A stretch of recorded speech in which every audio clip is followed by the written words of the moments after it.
8, 7, 6, 5, 4, 3, 2. Liftoff. Hello, everyone. Welcome to the Thursday, April 3rd, Montgomery County Board of Commissioners meeting here in Lower Merion. We'll start with our Pledge of Allegiance, and I will ask our, who do we got here? I will ask our Township Manager here, Ernie, to lead us in the pledge. Thank you.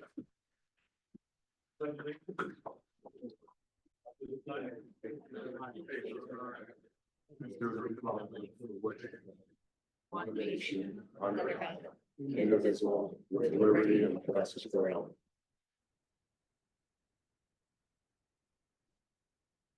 So seeing, are the mics working okay?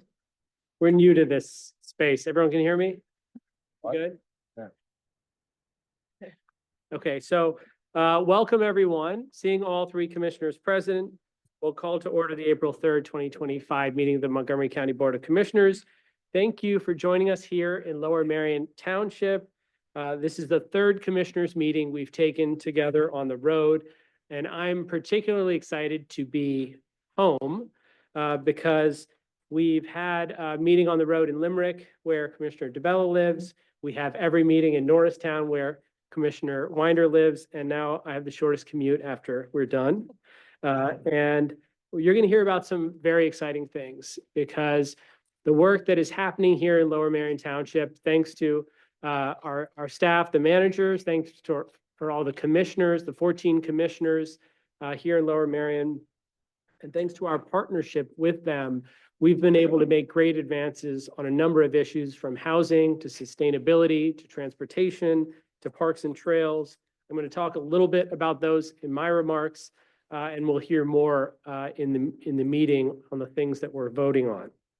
So I also want to thank our county staff that helped make this possible. Gabby, Judy, Scott, Communications, Megan, everyone who pulled this together. Thank you for bringing us here tonight. So I may be biased, but I think Lower Merion is, should I say it or not? I can say it here. It's the best place to live in Montco, and please don't send that to any of the other 61 municipalities. But I'm so grateful because many of the things that we talk about and that we've done at the county level have been modeled in Lower Merion. And we see that all the time when it comes to the policies that we're working on.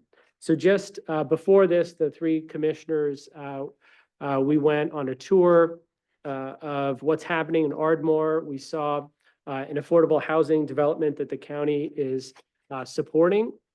So as you all know, housing is one of the critical issues that we face as a country, the lack of affordability, the lack of supply, and that affects us right here in Lower Merion. It affects us across Montgomery County. But local governments are stepping up, whether it's through the use of the zoning authority here, whether it's through creative mechanisms of finance and funding at the state level and through the county. We're doing what we can to make housing more affordable. So we're going to hear a little more about Ardmore House 2, a project right here that's going to create 48 new affordable housing units for seniors right in Ardmore. And I'm proud to share that the county awarded $5 million towards that project to the township. It's a historic investment in some of the most vulnerable members of our community and on the issue of housing and security. And it's just an example of the collaboration that it takes to make things happen. That project would not have happened without leadership in the township, in the county, and in the state as well. So we'll hear about that. Second, on the issue of sustainability, just last year, the county awarded $250,000 towards the installation of solar panels on rooftops in the Lower Merion Library system. So we'll hear more about that project. And by the way, shout out to our local libraries. Did you know next week is National Library Week? Anybody know that? Anybody work in the libraries? Anybody visit the libraries here in Lower Merion? Raise your hand. Give them a round of applause. I see this every weekend. We often take my son to libraries within the system, Narberth Library after we've been to the park. And it's just a great asset for young families, for people in the community, whether it's story time or any of the number of activities that happen in our libraries. I know it's critical to so many of the families here. We've also committed to supporting sustainability efforts, of course, beyond that. At the county level, you may have heard, we're working on a hydroelectric dam in Norristown on the Schuylkill, which would get us to 100% renewable energy in just a few years if we can get through the federal permits, which is the hard part. But Lower Merion really led the way on a number of sustainability goals that inspired the county as well. So we look forward to working together on that. Beyond sustainability, we have the Monco 2040 grant program, which has invested about 18 million in 140 grants across the county. And here in Lower Merion, that includes one for the Indigo Bike Share program, which is looking at growing in the Bala Shopping Center and the office park. We funded 150,000 towards the Wynwood Valley Park stream restoration.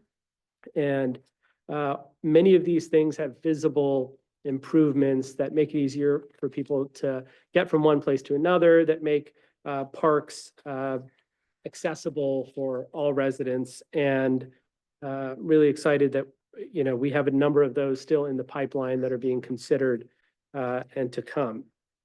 So one of the great things that's happened across the county that you may not know, but you may see through use of the Kinwood Trail is that we've continued to invest in parks and trails.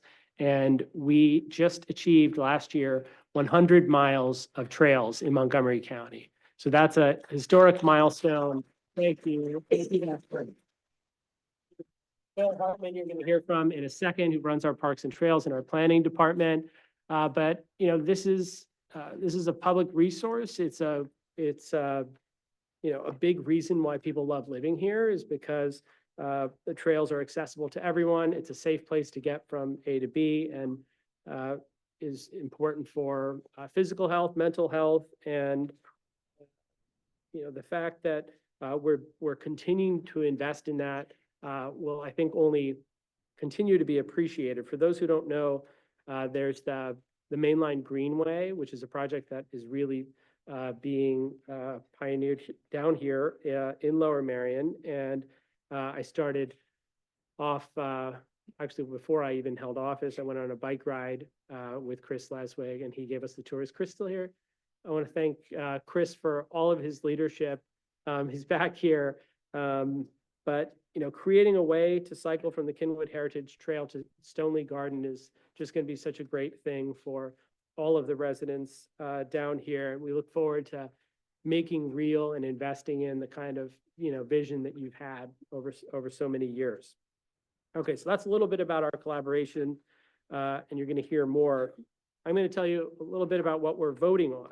So something very exciting on today's agenda for the county is an investment in modern, transparent, and accountable government. So earlier this year, we outlined a plan to make sure that Monco is working harder, smarter, and centering innovation on all of our work. So that included the creation of an Office of Innovation Strategy and Performance. And we are committed to making sure that the county is a place where we're leading on using new technology, deploying artificial intelligence, optimizing the way that we function to better serve county residents. So on today's agenda, we're voting to invest $1 million over 3 years to open public data, both to the public and to make it easier for people to assess whether we're actually delivering on the job or not, which I think will overall improve performance. So you're going to hear more on that before we vote on it. But with these new tools, we're going to be able to track progress and goals, make our budgeting platform even more accessible so that people can get a sense of what the county is doing and how we're delivering. Second, you're going to hear about a commission on the use of artificial intelligence for public good. And that's something that we're going to create with the hopes that we can pioneer different strategies that serve the public. So finally, on my comments, I want to note two things about the month. So April is National Autism Awareness Month, and we have today some representatives of the ARC Alliance, which is the largest national community-based organization dedicated to advocating for and with those with intellectual and developmental disabilities. I think the CEO, Pat Leo, is here. Are you here? Pat Leo's back here. I'm going to ask you guys to come up in just a moment. COO Jessica Wagamon, is that correct? You can work on that. Tell me when you get up here. Executive Director, plus Tim Quinn, a Monco resident with autism, and his mom, Pam, is here tonight. So I want to take a moment to thank you all for serving as advocates for individuals with disabilities and for the autism community at large, and invite you all up for a commendation for your work in the community. So please come on up.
You stand next to it. Oh. Yeah. All right, folks. One, two, three. Bring that down a little. Down a little bit so I can see your face. Yeah, right. Okay. 1, 2, 3. Thanks.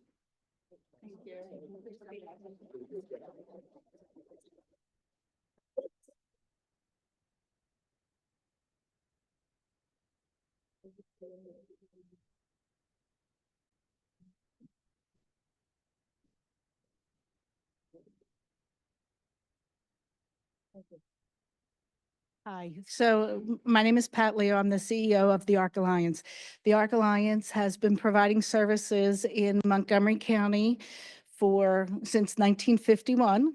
We serve individuals with intellectual developmental disabilities and autism we serve early intervention services, support coordination, and guardianship.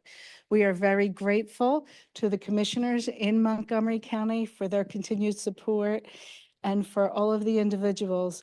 I thank you on behalf of the ARC Alliance, as well as all the individuals we serve in the county that depend so much on the services we receive. I know there's a lot of concern right now, but we have great support here in Montgomery County, so thank you.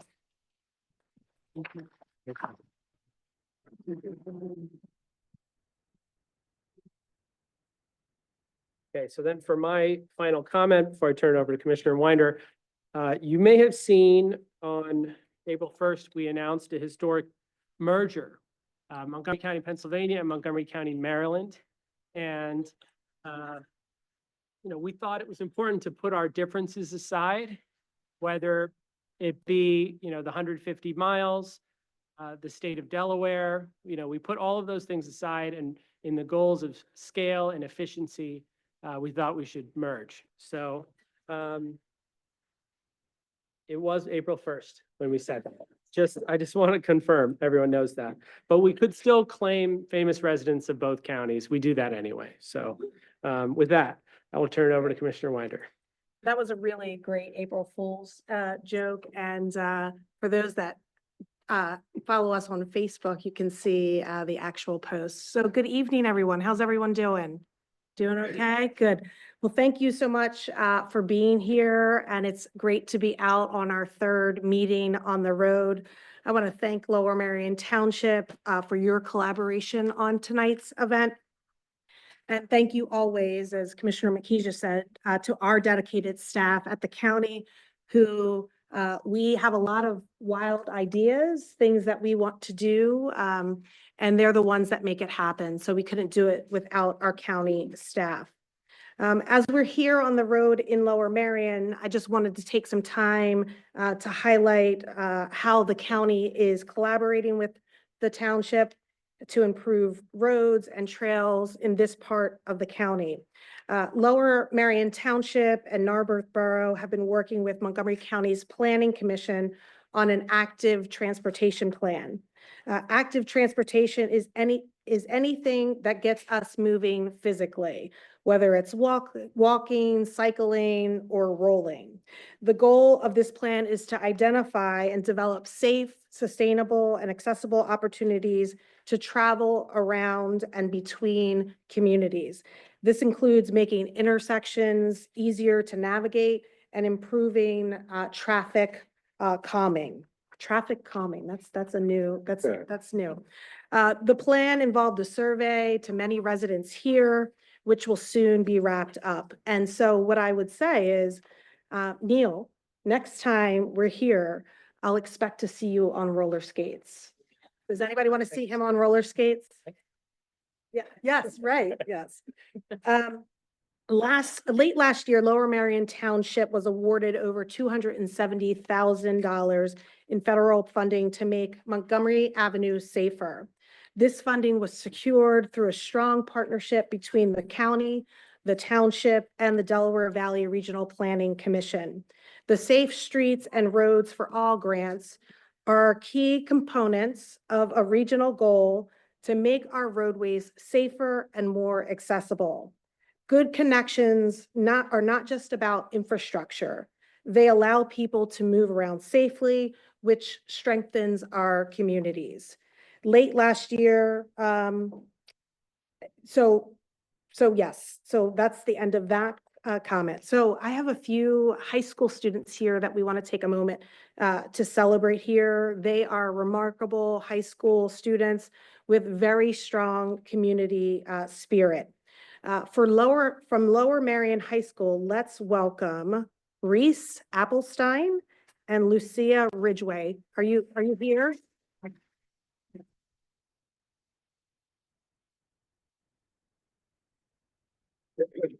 I'm gonna have you stand right up here for a second while I have and tell everybody what great things you've done.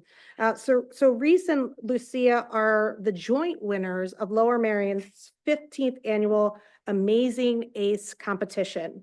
This contest raised over $17,000 for good causes. Reese performed a dance and lip synced to Madonna's classic hit Vogue. Who loves that song? We're not going to make you do that here tonight, but I'm sure it was great. Addict Philly, a youth center that caters towards LGBTQ plus persons that need support, will be the recipient of Reese's contest earnings. And Lucia participated in the competition as a caricature artist, drawing members of the audience as a character in under 1 minute.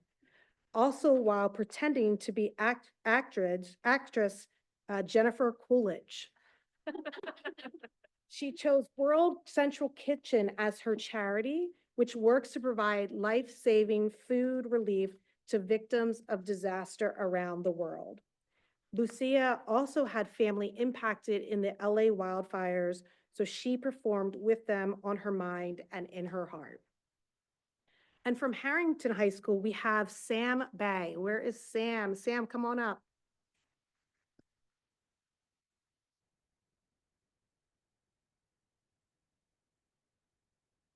Sam is the winner of the 2025 Dr. Harrington competition, Harrington High School's annual flagship talent contest and fundraiser.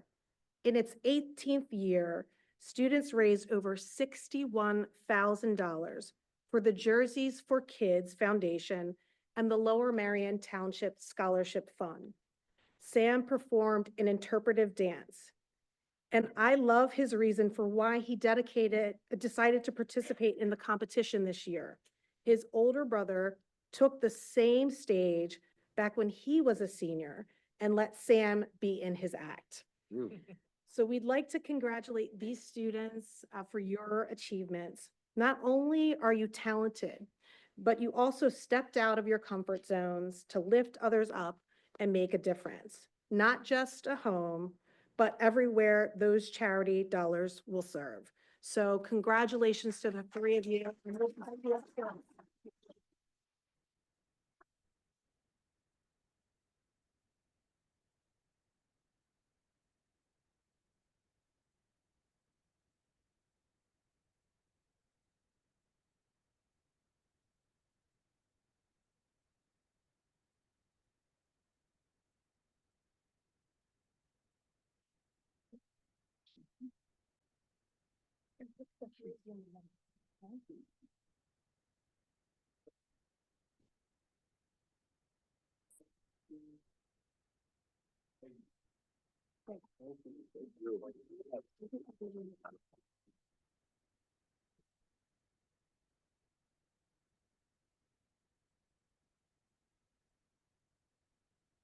Next up, we're inviting all school students from across the county to unleash their artistic talent this season. I'm pleased to announce that Montgomery County's annual Art and Poetry of Freedom contest is now open for applications for 2025. This year's theme is Hope in Action. K through 12 students from across the county are encouraged to use their creativity to spread messages for the change they would like to see in the world. The contest winner will receive a $100 gift card and will be honored at the county's Juneteenth flag raising event on June 18th. Every year, the students inspire me with the depth of their work.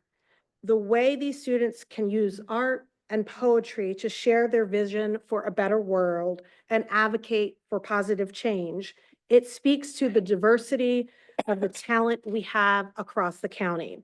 So applications are now open through May 16th, so get those pens and paints to paper. If you've never attended our Juneteenth flag raising ceremony, it's incredibly moving, in great part because it's a wonderful opportunity to celebrate the voices and talents of our county's youngest residents. This focus on our youngest residents continues as next week is the Week of the Young Child. It's a nationwide movement to uplift the importance of early learning and recognize the people who help our children grow and thrive. As a working mother myself with a 4-year-old at home, I know the challenges that parents face as they bring young children into a rapidly changing world. And I couldn't have gotten through the last 4 years, and Stephanie understands, and so does Neil. I couldn't have gotten through the last 4 years with my little guy if it wasn't for his early learning center and the teachers that have really helped him thrive into an amazing little boy. I can't believe he'll be going into kindergarten this coming year. So here are some examples of how Montgomery County is working hard to ensure the best possible start for our young residents and the grownups who support them. We invested $3.5 million into the county's childcare centers. We've designated $1 million to support young families affected by domestic violence. We increased our paid parental leave for our county employees. We provide childcare on site for those engaging in our court system. And our early learning resource center offers hands-on support to childcare providers to create high-quality outcomes. We know the job takes a village, and the county is prepared to be a part of that village. I've got a couple more things here, and then I'll be done. As we think about supporting our village, April 7th through the 13th is National Public Health Week. This time is focused on recognizing the contributions of our public health workers and highlighting issues that are important to advancing health equity and improving our community's health. Public health is often referred to as the invisible shield because much of the work happens behind the scenes to prevent disease. When things are good, you don't have much to think about. Here are just some things that our amazing Office of Public Health achieved recently to keep Montgomery County safe. We produced our first community health assessment, which summarizes important data about the health and well-being of our residents. We issued 42 extreme weather alerts to protect our most vulnerable residents who may be living on the streets. Contained measles outbreaks in Monco through investigation and contact tracing.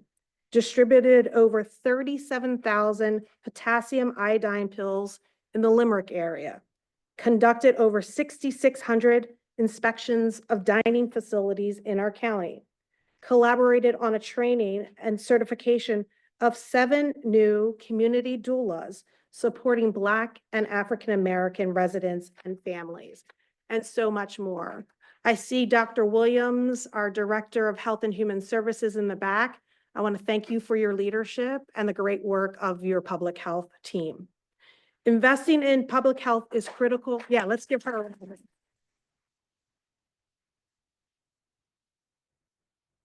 Investing in public health is critically important for all of us. We thank our dedicated public health workers. We strongly support policies and infrastructure that facilitates the public's health.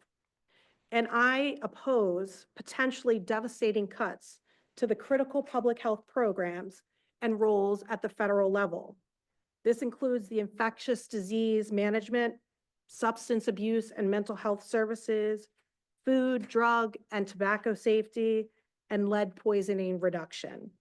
These are programs that don't just serve people directly. They impact all of us and keep all of our communities safe and healthy. And last but not least, last but not least, does everybody know that April is Stress Awareness Month? Does anybody know that? Okay. Has anybody been stressed this month? I mean, it's only the third day of April. Well, I've been stressed and it's only the third day of April, but in all seriousness, we know that life can be stressful for a variety of reasons. And it's important for us to take note of ways we can lower our stress levels. Of course, there are things that we can do as individuals, taking walks, talking to friends, going to the gym. But as a leader, I consider it an important part of my role in making sure that our community has access to the resources they need, and that the county is enabling policies that encourage us to use those services.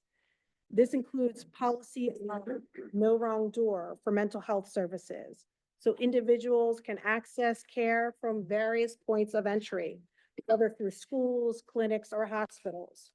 One key resource I want to highlight tonight is Montgomery County's mobile crisis.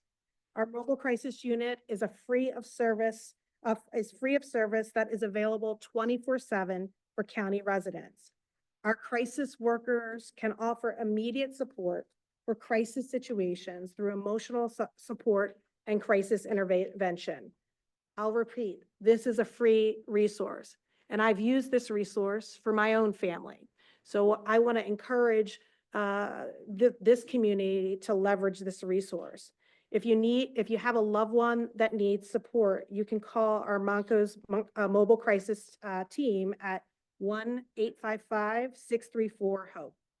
And the county also announced last year our plans to make a major investment in a behavioral health services available to our residents through our new behavioral health crisis center, which will schedule to be open in 2026. We have to recognize stress and those loved ones, friends, and neighbors that might be struggling with mental health challenges. And that's the first step in coping. And so together we can encourage ourselves and others to seek help before reaching a crisis point. So with that, I'll turn it over to my colleague, Commissioner DeBello. Thank you. April Stress Month? It is, yeah. Oh, wow. We're not stressed. I have to say, we have boardroom envy for sure. This is a great room here. And what a beautiful setup. We're really excited to be here in Lower Merion. I didn't know you were from Lower Merion. Did you ever mention that? Like, Neil's a good guy. I'm only kidding around. So we're really excited to be down here. And let me ask you a question. One of the big things that as three commissioners that we did last year right out of the chute back in April was we opened the Mill Creek Bridge. Who's excited about that? That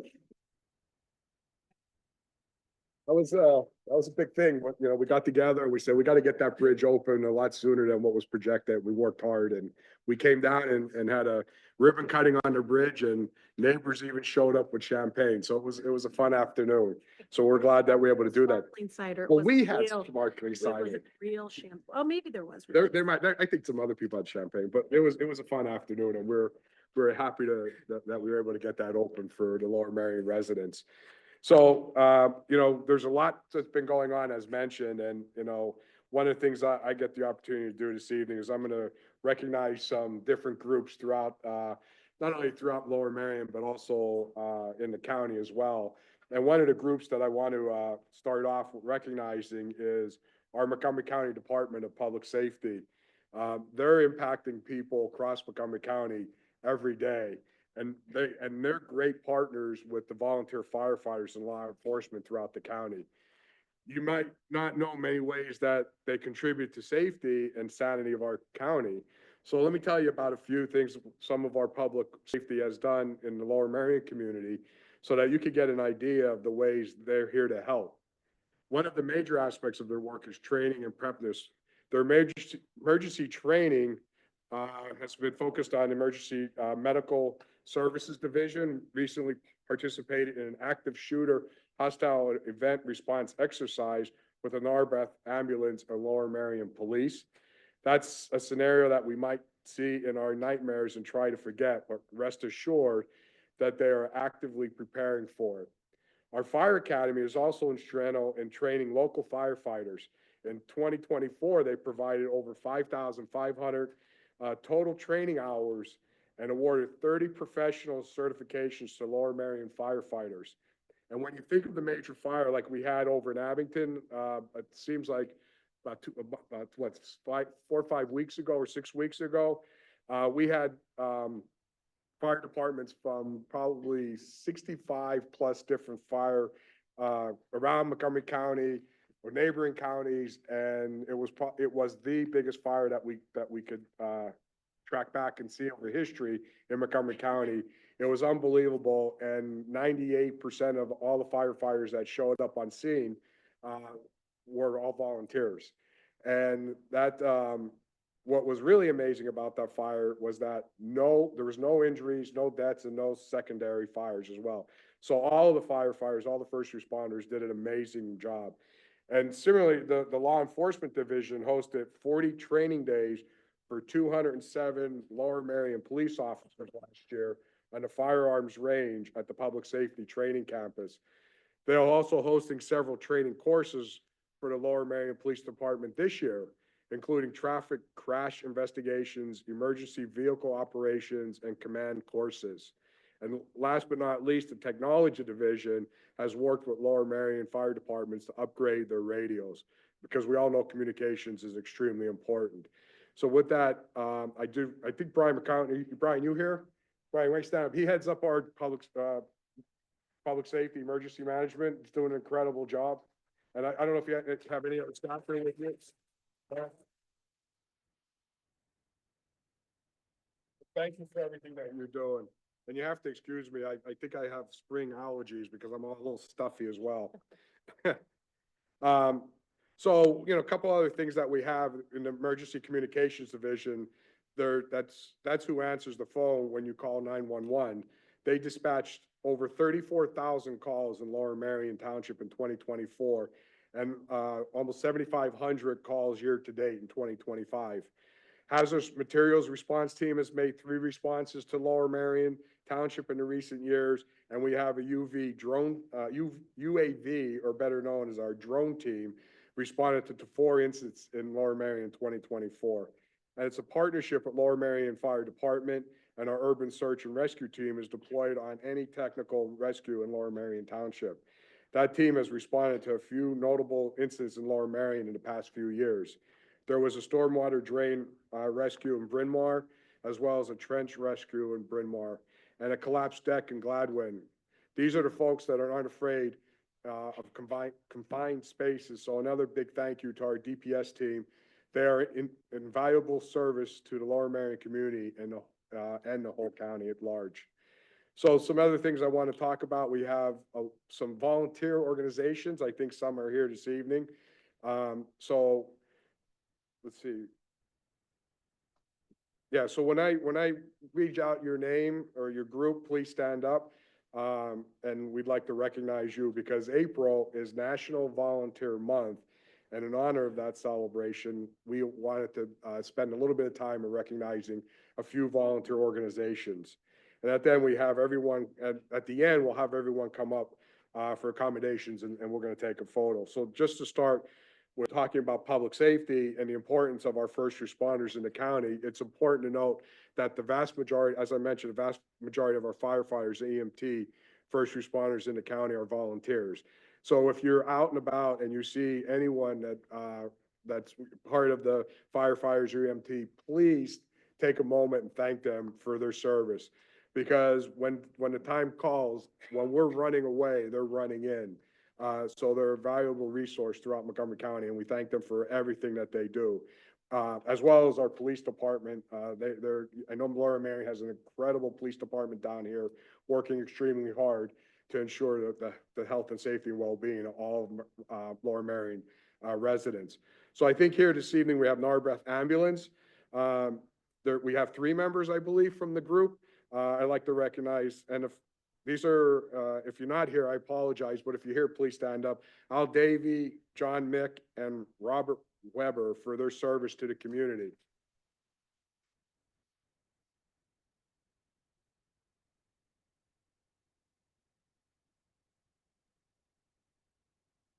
Well, I'm told that Chief Mick is also a Lower Merion detective, so I guess he didn't have to leave the building to come here this evening. Next group, so please, we're gonna bring everyone up at the end. We have organizations that are helping our seniors. We have ElderNet of Lower Merion and Narberth. We have Michelle Raymond here from ElderNet. Michelle, you here? We appreciate all your care for the seniors, so thank you very much. We have Palm Center. Is anyone from Palm Center here this evening? No? We can clap for them anyway. Yeah, let's clap for them. There you go.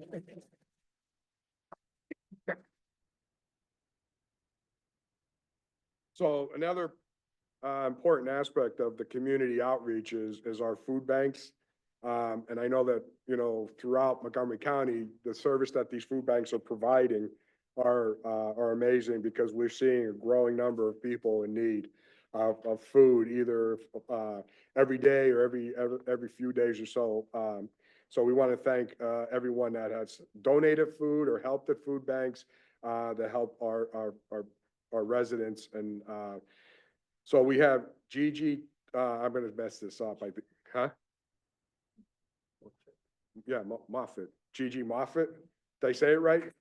Thank you.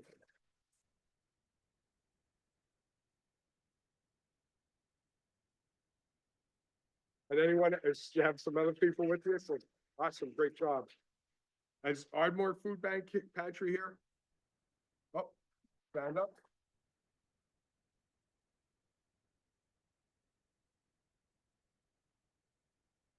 We also have representatives from organizations providing a range of key services to those in need, from education and wellness programs to housing and Medicare assistance. We have, oh boy, Monu, huh? Miss Walker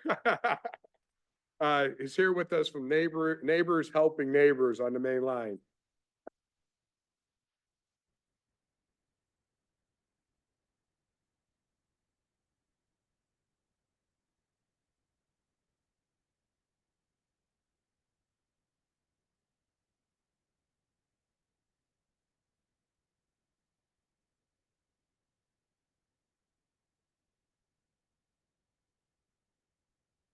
Like to be congested. I've had this right, RSVP, a King of Prussia-based service organization that services all of Monco, is here with us as well. We have Michelle Mole. Is Michelle here?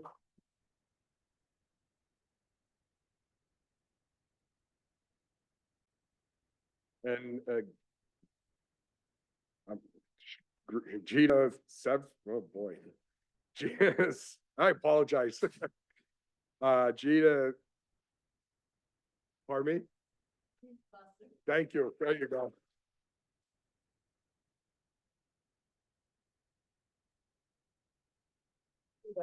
I'm gonna say, give it that one. And then we also have, finally, we have some local chapters of League of Women Voters. From Lower Marion and Arbroath League of Women Voters, Jamie Mogo. Jamie here. Picture over there. And we also is Dr. Amy Weidstrom from Abington, Cheltenham, Jenkintown area leading.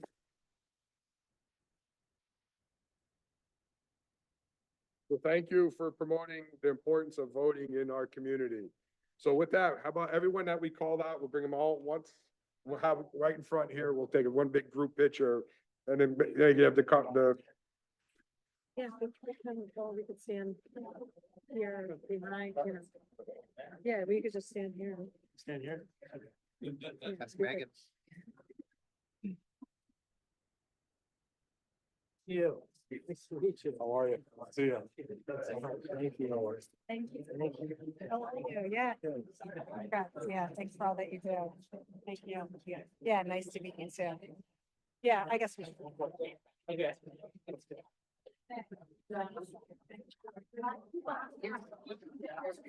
Yeah, we can ask. Okay, that was the last one.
All right, thank you.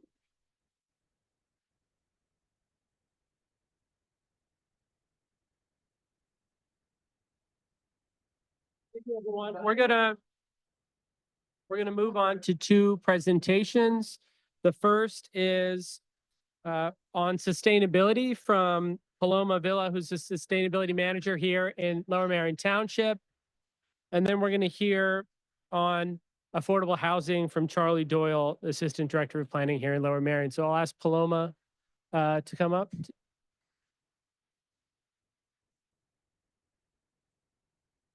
This on?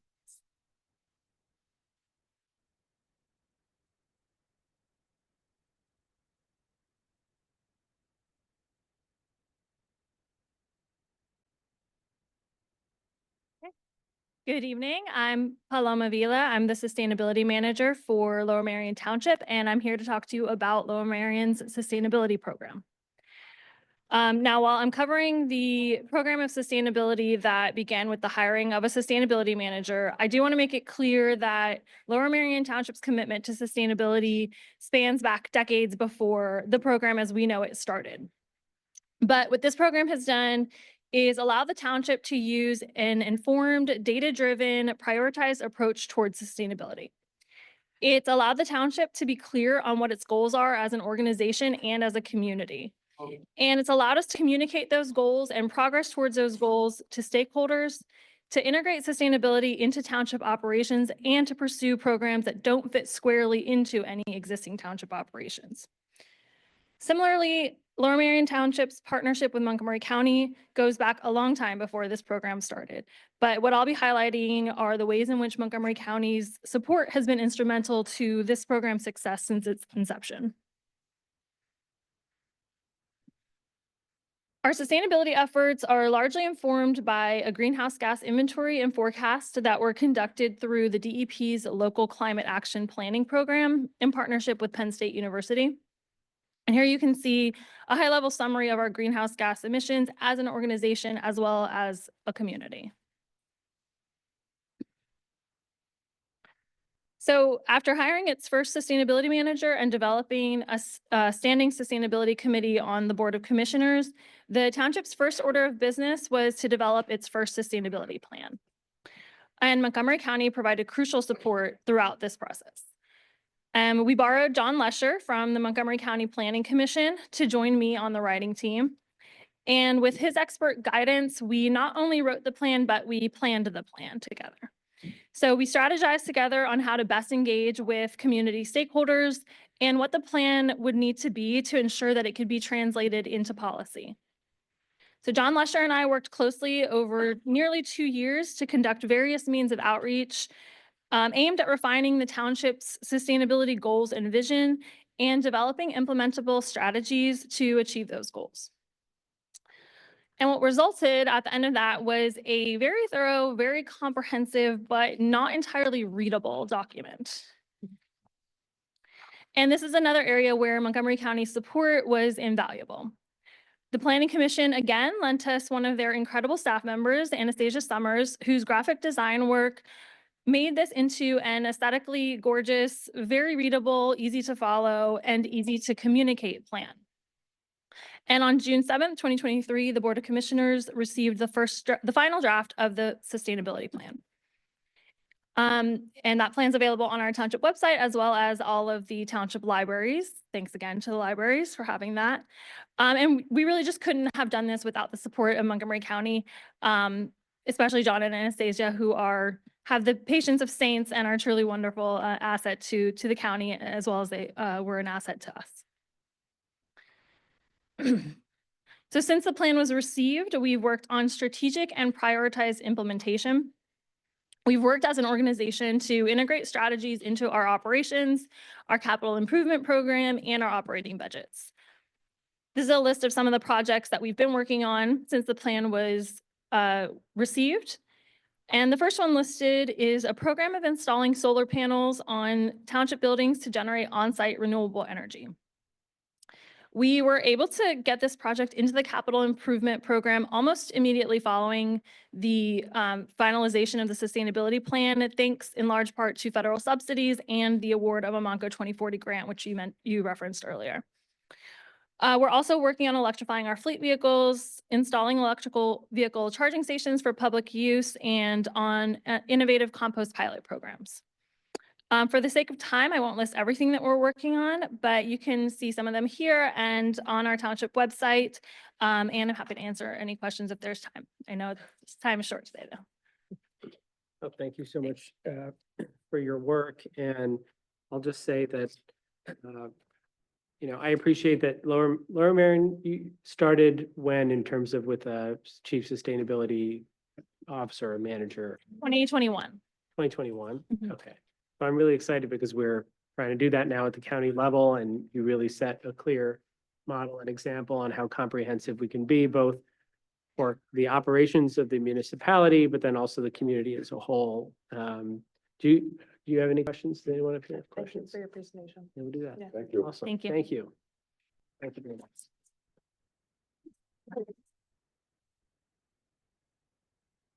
All right. Next up, we have Charlie Doyle. Thank you, Charlie. If you could just bear with me while I just load my presentation very quickly.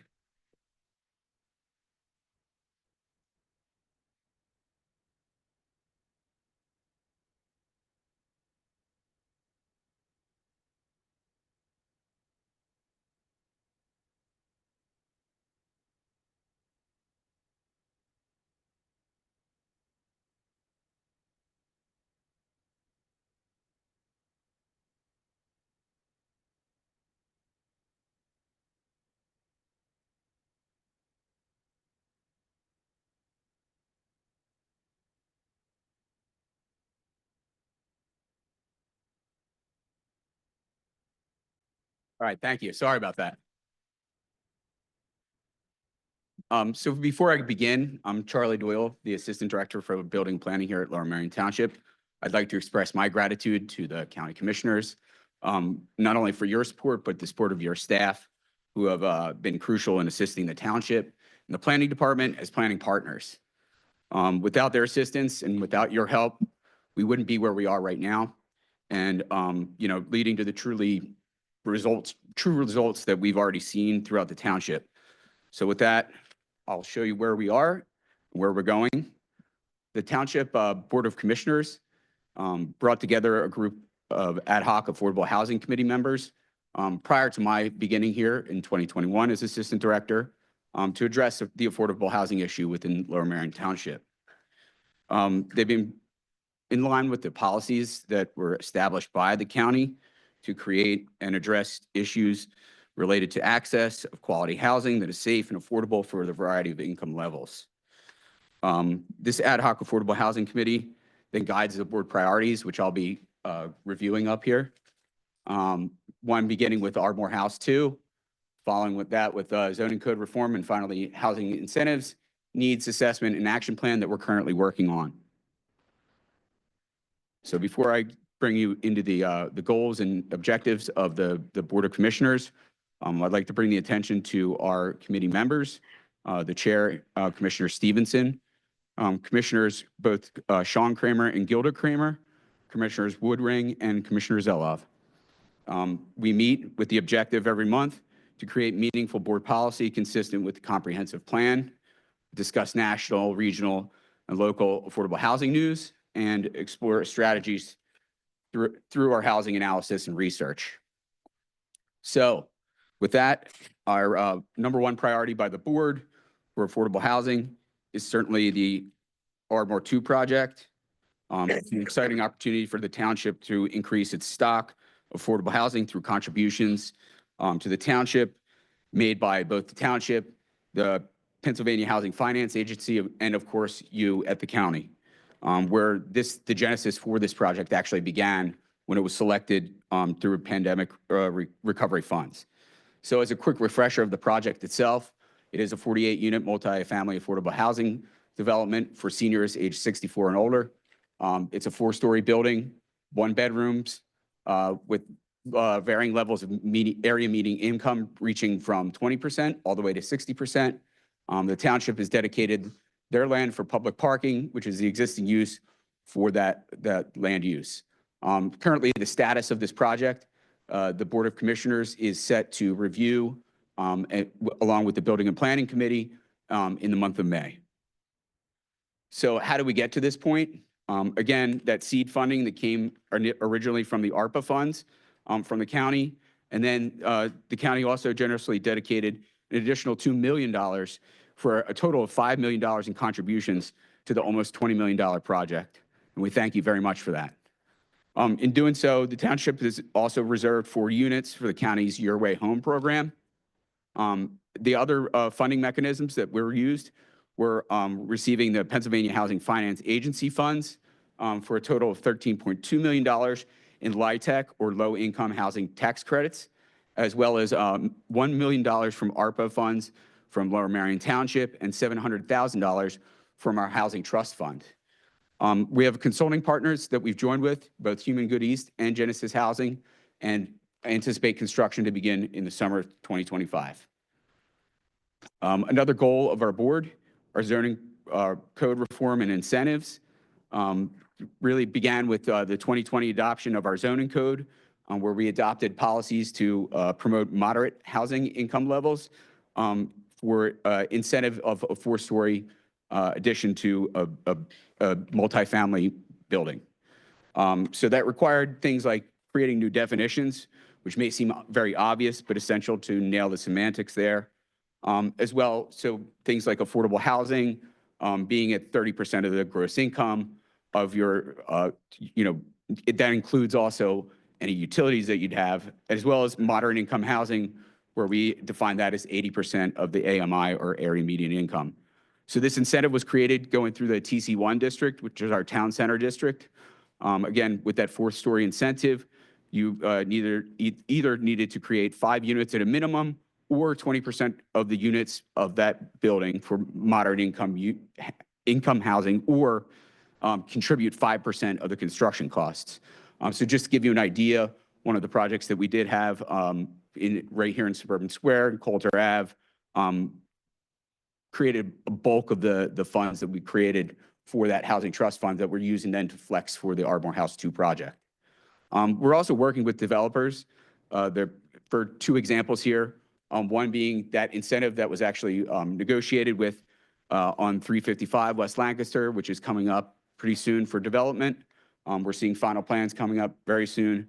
We'll increase the number of affordable housing units for moderate housing income by 25 units for that project.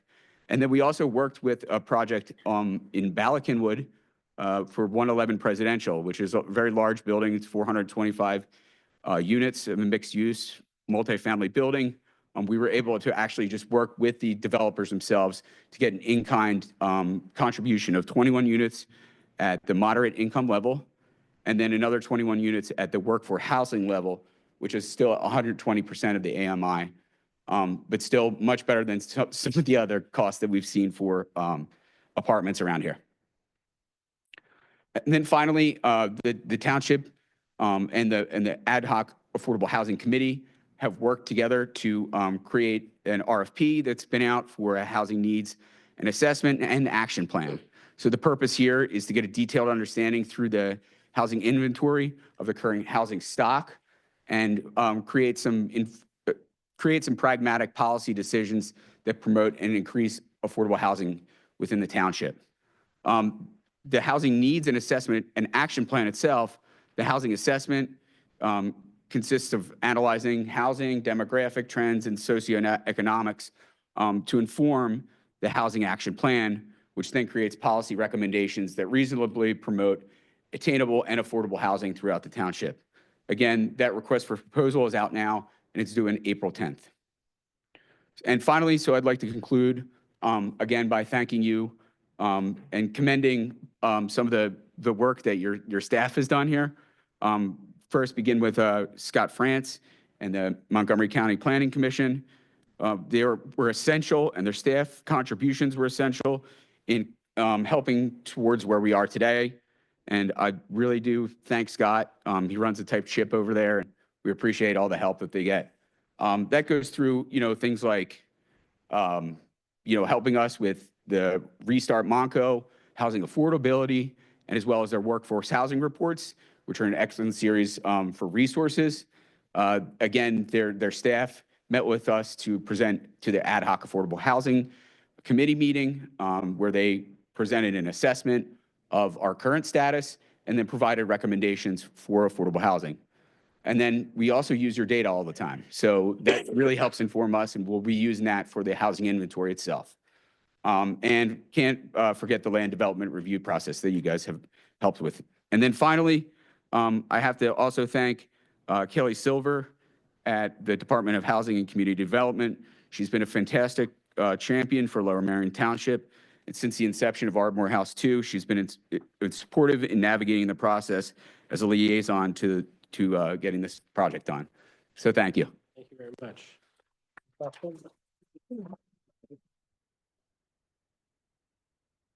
Good, thank you so much. And There you go. A quick comment. I just thank you for your presentation. I want to just thank Lower Merion for having the courage to tackle what we know is a national crisis.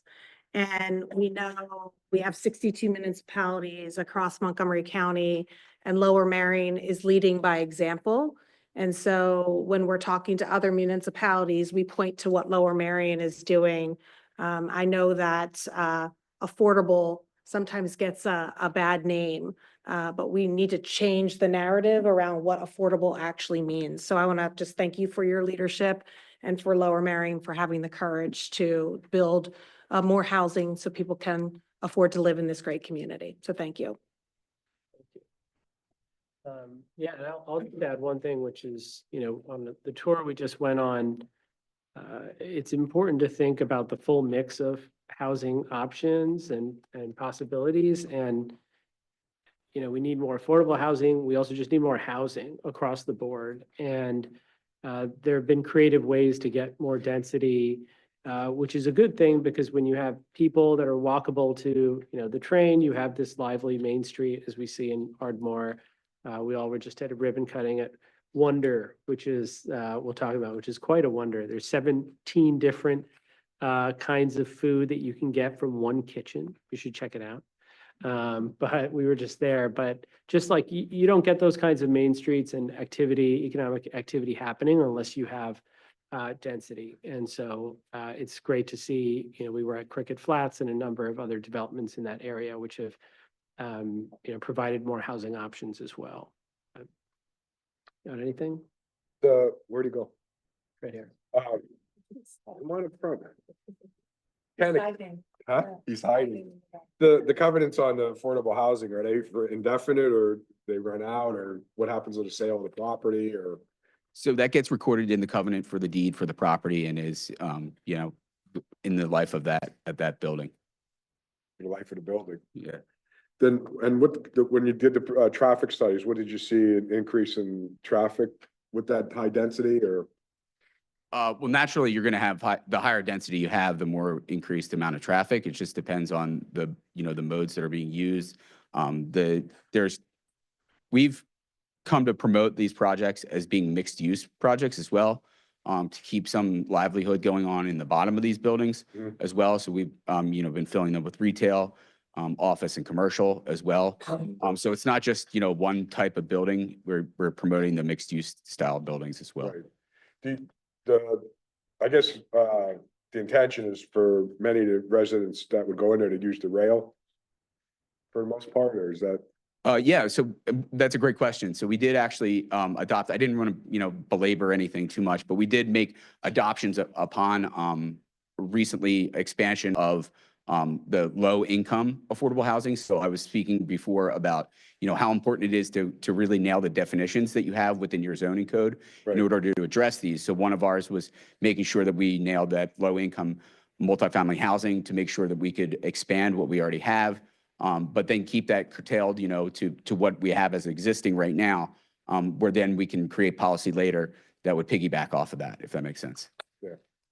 Okay, thank you. Thanks so much. Thank you. Thank you. Okay, so with that, we will move to the first public comment period. And this is for today's pending votes, resolutions, bids, and RFPs and contracts for this meeting. So if you have a comment on that, you have 3 minutes. If your comment is more generally about something that the county could do that is not on the agenda, we'll have a different comment period at the end of the meeting or after we finish these resolutions. So do we have any public commenters? Yeah, David Morgan.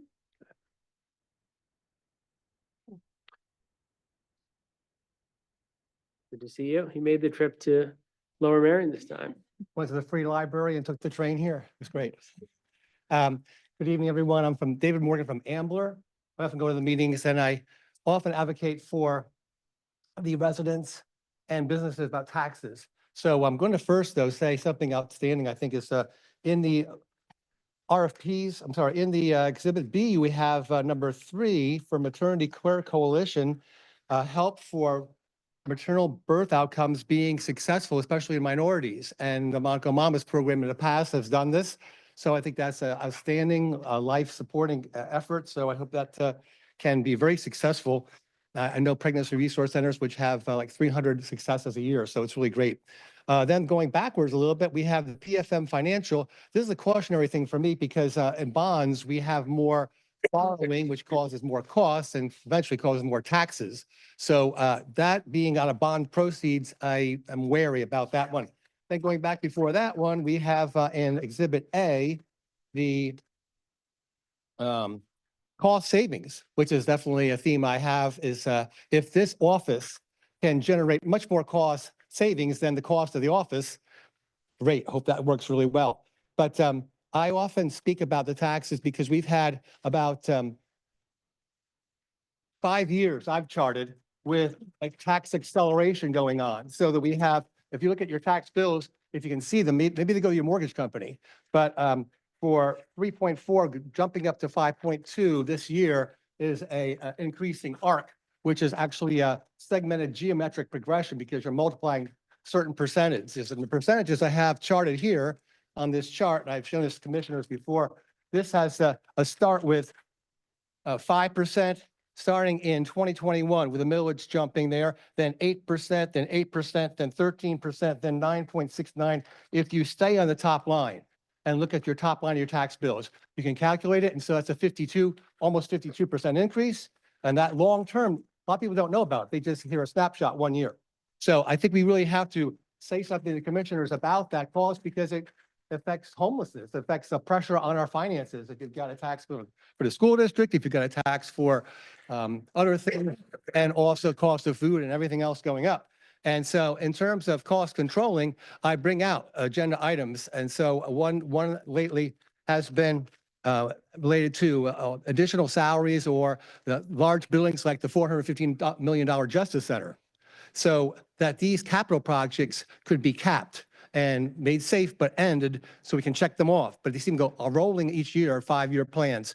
And then also personnel and salaries. We had in one aspect of the meeting is July, we had 35 law firms contracted to help. But now in this January 9th, all these positions were added as new positions. So the cost of that, including 5 solicitors down there bottom, becomes very exorbitant. So say to your commissions or pay, say to them you're concerned about taxes or 6th year of tax increase. Thank you very much.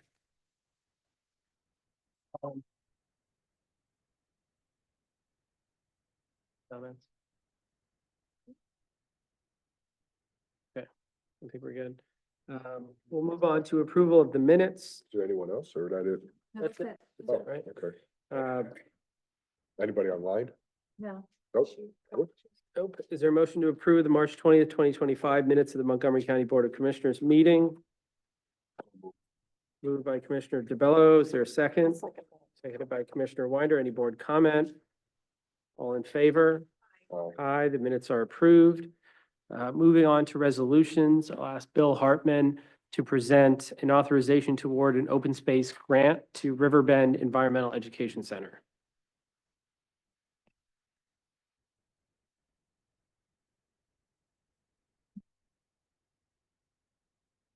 And I'll just make some comments. Bill, do you want me to go first, Bill? Sure. I'll just give you a minute. So I'll just give a little bit of background. You'll hear from Bill as well as Executive Director of Riverbend. But for those of you, anyone know what Riverbend is? You know, Riverbend? Yes, you start clapping. If you know it, that's the right response. But Riverbend is a fantastic place where kids learn about the environment. It's been a cornerstone of environmental education in our community for 50 years. I was proud to celebrate that with them last year. Every year, 10,000 students visit the center. It's right here in Lower Merion at the bend of the river on the Schuylkill. And kids have the opportunity to learn hands-on about conservation. So over the past several months, Riverbend has been actively raising the funds to try to purchase land that is adjacent to their current space and center. It's vacant land. It's 1850 Spring Mill Road is the address, and the goal is to preserve that for community use. So today, Bill is going to tell us about the Open Space Board's recommendation on this and the grant funding that we can provide. Yes. Thank you, commissioners, for having me tonight and for providing that brief introduction. I'm going to repeat a little bit of that, so bear with me as we go through here. But yes, at our February 26th Open Space Board meeting, the County Open Space Board did unanimously recommend an open space grant award of $400,000 to Riverbend Environmental Education Center to assist in funding Riverbend's acquisition of the 4.2 acre privately owned property that you just referenced in Lower Merion Township. And tonight we're seeking your approval to allocate these grant funds to Riverbend. As you know, Riverbend is a revered environmental education center in Lower Merion with a mission to connect people to nature and equitably advance environmental literacy through outdoor STEM education and free play in nature.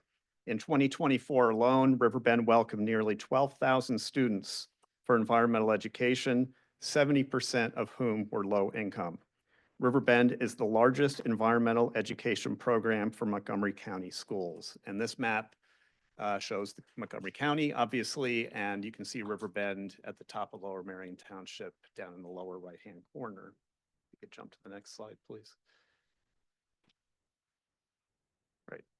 Before entering Riverbend's 30-acre property, Sawmill Run, which is a tributary to the Schuylkill River, flows through an adjacent privately owned 4.2-acre parcel of land located immediately adjacent to and south of Riverbend's main property. Riverbend relies heavily on this section of Sawmill Run on this adjacent private parcel for its environmental programming, and the current owner has historically allowed Riverbend to use the stream for these purposes. So just to orient everybody, using this slide right here, the property that's in orange or red is Riverbend's 30-acre parcel. And then to the south of that, you see in blue the 4.2-acre adjacent private parcel. And if you could jump to the next slide, please. Now we're zooming in a little bit more closely to where these two properties abut one another. Again, Riverbend's property at the top in orange and the 4.2-acre property in blue below. That dashed yellow line that you see on the right-hand side of the private property represents that portion of Sawmill Run that I was just talking about that Riverbend uses for its environmental education. So you can see that segment that runs through the private property that's so important to Riverbend. This adjacent 4-acre property is currently at risk of being sold, and the potential loss of access to those 175 linear feet of Sawmill Run on it would severely curtail Riverbend's ability to conduct the programming that's so core to its mission. The adjacent 4-acre property has also been heavily deforested and is currently in poor ecological condition, with the riparian corridor along Sawmill Run significantly degraded. In response to the potential sale of this parcel, Riverbend has been actively fundraising to acquire it to maintain and grow its program offerings, and once acquired, ecologically restore it, including along Sawmill Run. The property was appraised at $1.2 million, and Riverbend is striving to raise $1.4 million to buy the land and initiate its restoration efforts. Among other sources of funds, Riverbend has applied for a grant from DCNR's C2P2 program, which is a state agency and a state grant program, to assist in funding the acquisition. And if you could jump to the next slide, please. This is a outline and description of the funding picture as it stands today. I'm not going to go through these numbers specifically, but on the left-hand side, you can see how funds would be used, including the purchase price, and then some of the restoration work. And on the right-hand side, in that box, you see the current funding sources that are being sought or have been secured, with the top line being the $400,000 the county is proposing to provide as an open space grant. If you could jump to the next slide.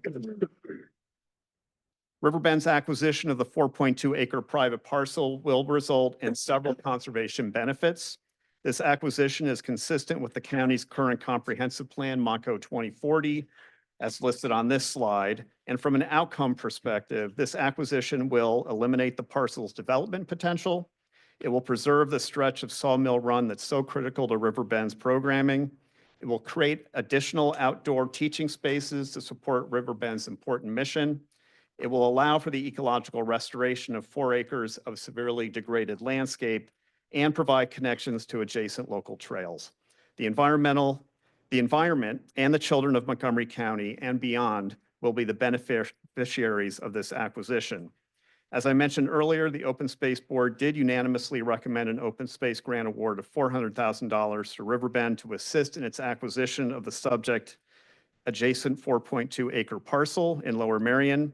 This recommendation was conditioned upon Riverbend obtaining DCNR funding pursuant to its grant application, or alternatively, similar funding from other sources. Thanks. Do you have any questions?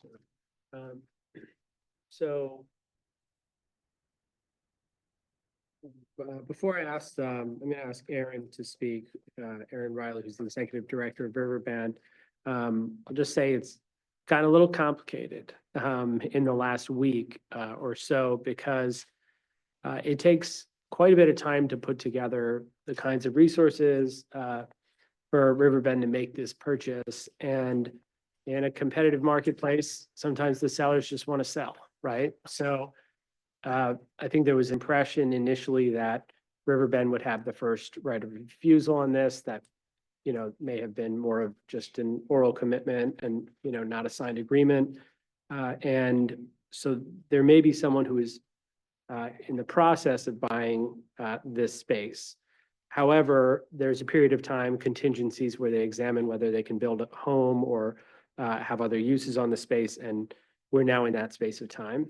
And a home has never been built on this space before, so perhaps there's a chance that that's not possible. So by providing a grant, we're giving them the ability to still come in and purchase the land if either that, you know, doesn't go through because it cannot be used for a home, or because the buyer hears about this from the meeting and decides to cede what legal contractual right they may have to go forward with the sale because they see the public value in this. And, you know, I've also talked to the township and working with our solicitors to see, you know, is this a case where we could have a public park here? Because right now there's nothing on the land, and you know, from personal experience, from what I've seen with Riverbend, my own kid, you know, playing in a creek like the one that's on this land is, I mean, it's amazing to see their, you know, learning about nature, their curiosity, and we just don't have a lot of spaces like that in Lower Merion and Montgomery County, especially down here. There are many more actually if you go up to the north and the western part of the county. But, you know, that's where we are right now. But I'll ask Aaron Riley to come up and provide more information about this. Thank you.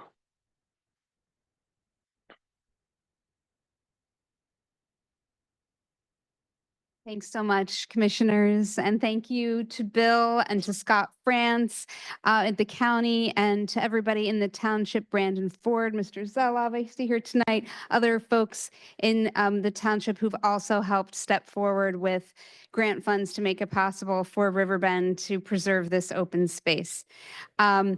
Absolutely right. Riverbend has been in Lower Merion 50 years, and we serve 10 to 12,000 children a year. And so what we see with kids is that childhood is really different now. It's happening a lot on screens. And so we all know the benefits of getting outside in nature for kids, even for ourselves. I mean, thinking about April is stress month. Getting outside is an antidote to the pace and the intensity of contemporary life. So we know that we have to have, just as Commissioner McKee just said, we have to have the natural spaces in our township and in our county to get these kids out. So we're really optimistic about this parcel.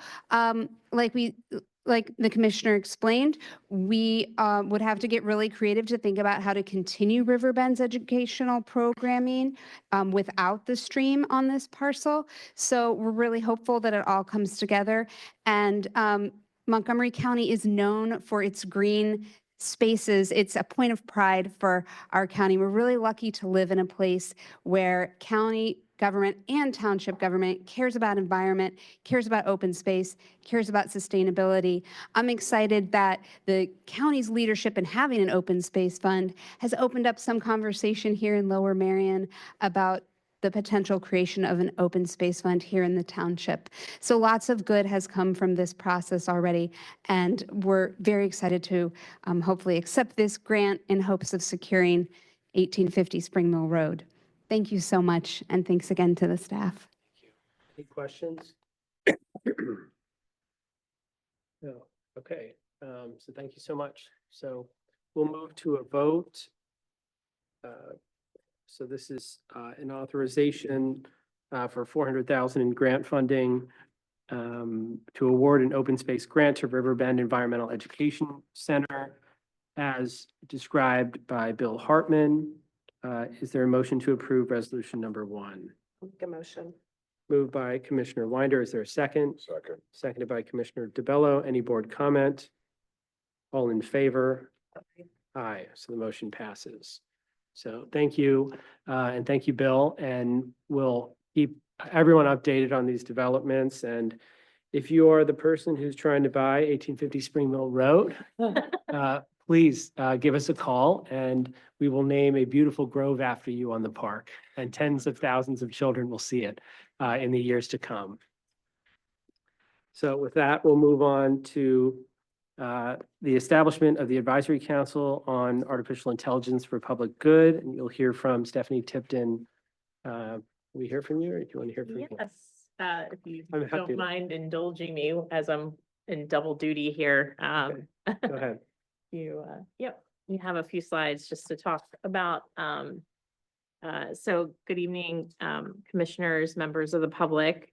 Stephanie Tipton, I'm Deputy Chief Operating Officer here in Montgomery County. So before the board today is a resolution to create the Montgomery County Advisory Council on Artificial Intelligence for Public Good. This council will help us take advantage of new AI technologies in a smart, thoughtful, and responsible way to better serve our residents and improve how we work inside government. It's about using innovation to solve real problems while staying grounded in ethics, fairness, and transparency. You can stay on this slide, Gab. Yeah, you're good. So the purpose of the council is pretty simple, to make sure that Montgomery County uses artificial intelligence in a way that is ethical, effective, and people-focused. This means better public services, more efficient internal processes, and smarter ways to engage our community, all while protecting equity, privacy, and accountability. And so here in Montgomery County, we're really aiming to lead by example with the formation of this council.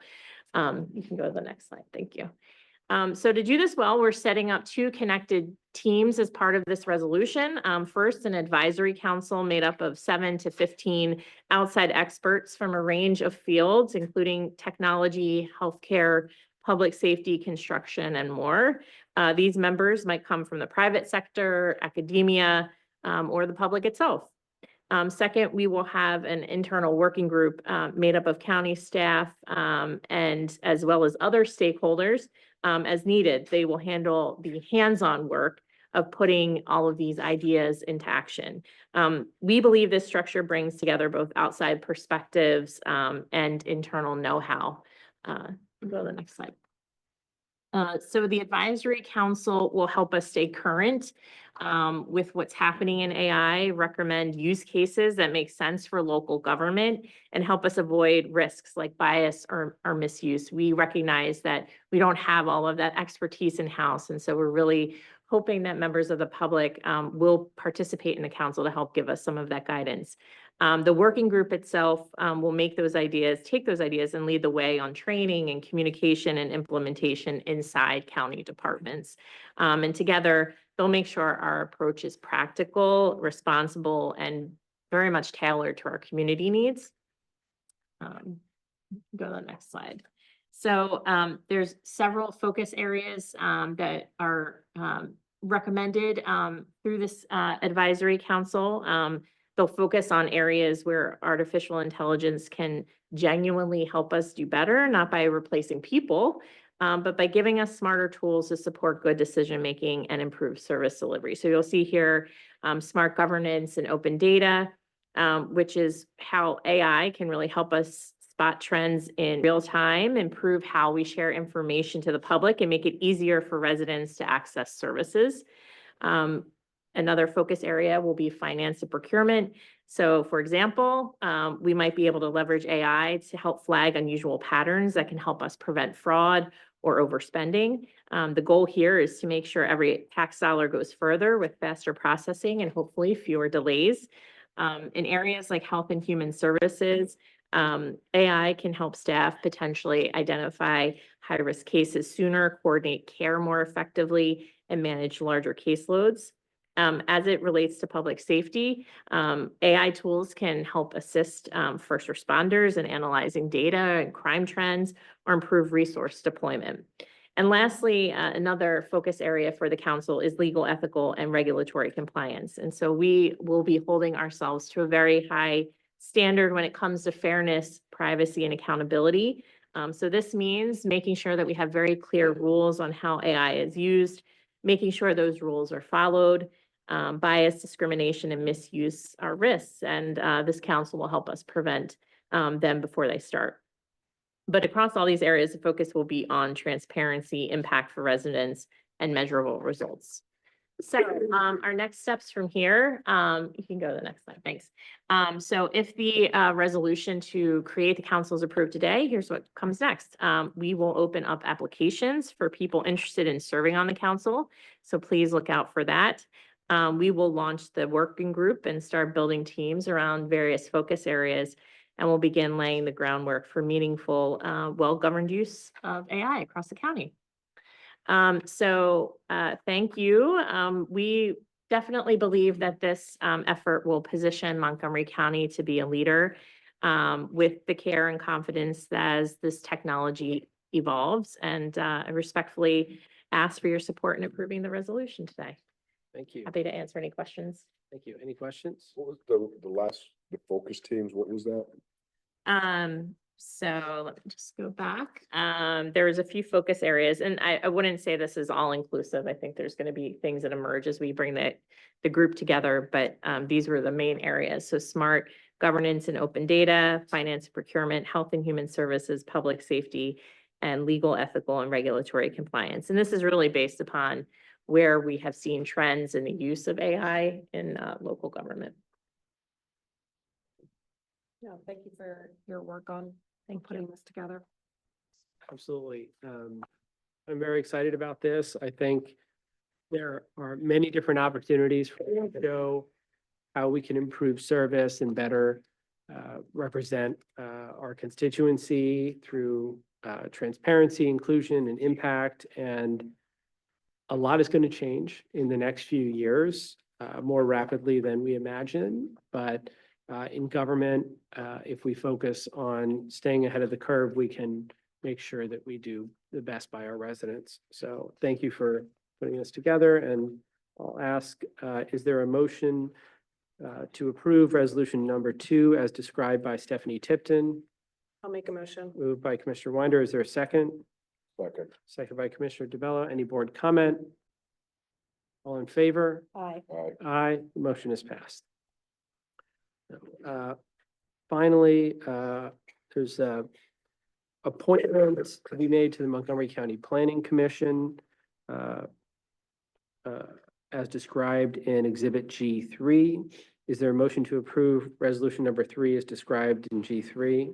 I'll make a motion. Moved by Commissioner Winder. Is there a second? Second. Second by Commissioner DeBello. Any board comment? All in favor? Aye. Aye, the motion is passed. Next, I'll ask Tony Brew, our Chief HR Officer, to present the personnel list.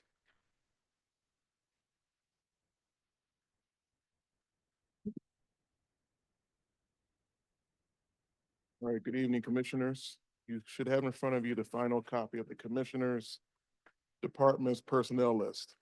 It's a 3-page document dated April 2nd, 2025, with a timestamp of 1:37 p.m. All positions have been reviewed and accounted for and are presented for your consideration. Okay. Is there a motion to approve the April 3rd, 2025 personnel presentation as given by Mr. Anthony Brew? So move. Moved by Commissioner DeBello. Is there a second? I'll second. Added by Commissioner Winder. Any board comment? All in favor? Aye, the motion passes. Thank you. Enough. Thank you. Moving on to bids and RFPs on Exhibit A. Is there a motion to approve the advertisement of bids and RFPs for Montgomery County on attached Exhibit A? So move. Moved by Commissioner DeBello. Is there a second? Second. Seconded by Commissioner Winder. Any board comment? So I'll comment on one, which is on item 7, we have an RFP for contract optimization and cost savings. This is just one proactive step in responsible financial stewardship. And it's not just about saving money, but it's making sure that we're spending it wisely. So we'll be looking to partner with an organization that could help us review our vendor contracts, identify inefficiencies like unused services, overlapping agreements, and help us find opportunities to renegotiate contracts wherever possible. And this is just part of our broader set of initiatives under the Office of Innovation, Strategy and Performance to open up smarter ways of doing business. And it means making decisions based on data and ensuring that every dollar goes further for our residents. So it's, not always a super splashy thing to talk about the public procurement process, but it's really important, especially now when there's uncertainty over federal funding and other issues that may arise. So, I'm glad we've got that in there, and I thank the team for pulling that together. Awesome. Any other comments? So, all in favor? Aye. Aye. Motion passes. Thank you. Moving on to awards of contract. Is there a motion to approve the contract awards, amendments, and renewals for Montgomery County on attached Exhibit B? So moved. Moved by Commissioner Winder. Is there a second? Second. Seconded by Commissioner DeBello. All in favor? Aye. Aye. Motion passes. Okay, so now we move on to the general public comment period. Oh, we have one more. Sorry, we've got one more. Don't forget the terrorism task force. So we have awards of contract for the Southeast PA Regional Task Force under Exhibit C. Is there a motion to approve contracts, awards, amendments, and renewals for Southeast PA Regional Task Force on attached Exhibit C? Moved by Commissioner Winder. Is there a second? Seconded by Commissioner DeBello. Any board comment? All in favor? Aye. Aye, sorry. Aye. Motion passes. Okay, now we move on to general public comment. All public comments must be relevant or germane to county business. And you have 3 minutes. I don't know where the clock is. Maybe it's on the Over here. clock's over there. So do we have any commenters? Go Jim ahead. McCoy. Go ahead.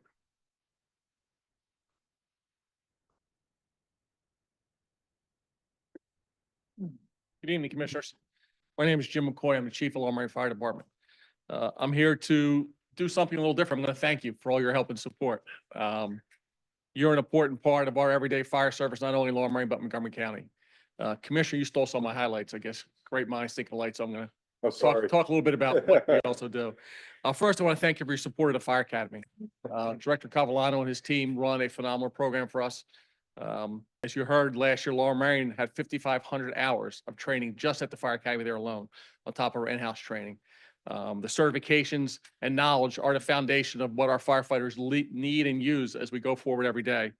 Your support when you opened up training of the rescue world a couple years ago and added that important piece to our firefighter training, where they leave now with not only confined space, but vehicle rescue and other rescue operations, is a valuable part. You talked about Director McCown and his team at the EOC, which is invaluable to us. The toolbox that he brings to us with special operations is invaluable. Having the experts on site for hazmat, for confined space, for swift water, for all his special operations is a tool that we at a moment's notice can pick up and call and have somebody within our community very quickly. Your continued support for his assets is important. I hope you continue to keep that as a priority moving forward. But those tools are valuable not only for Lower Merion, but for everybody in Montgomery County. And the last is the message of you guys put your money where your mouth is, your tax program. Last year, you enacted the real estate tax program for all volunteer firefighters and EMS in the county. Your 100% support only piggybacks the rest of the communities in the area. Lower Merion started this, and I'll give you a little matrix that will really help you how this program works. In 2019, we had 24 firefighter EMS personnel take advantage of that. This year, we have close to 50. So in 6 years, we've doubled our money to help these people be a part of our recruitment and retention and our fire service in the community and the EMS program. I'd ask for some help with you guys. Can you go and advocate to the other communities in the township, not only on the local level, but on the school district level? The school district is the biggest piece of this pie. We have Commissioner Dan Bernheim, who's our advocate here in Lower Merion, and the school district has helped with a little bit. He continues to push, but if we can help to get 100% of the school districts throughout the county, throughout the communities, as well as the other communities to kick in, that'd be another great tool that would help the fire service going forward. So again, on behalf of Lower Merion, we thank you for your support and help, and from everybody else, thank you. Thank you. Absolutely. Thank you for your service. Thank you. And I'll just say, that's one of those examples where Lower Merion led the way and really gave us some guidance on the tax rebate. And for those who don't know, that was our first vote as three commissioners. We unanimously passed the tax rebate, and we're the largest county in the Commonwealth to have done so for first responders. And absolutely, we've got to get out to every township because the biggest part of the bill is the school taxes. And if school boards can enact this and townships, that'll make a big difference. It's a big help. Mhm. Dean Tordone, who I've known from Lower Merion, he was a great advocate for this. He helped us. Mhm. We had a few growing pains like we're doing every first year, but they're far outweighed the positives versus the few stumbling blocks. So thank you. Thank you. Next Ready? up. Rochelle Austin Finlenberg, I'm sorry. Rochelle? No? Okay, we'll move on. Randy Libros?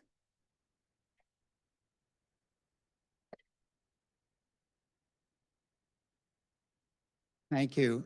Yeah, my name is Randy Libros. I live in Cheltenham Township, in Melrose Park area of Cheltenham Township. And, you know, since the last election, neighbors in our neighborhood have been meeting, and a number of our neighbors are immigrants.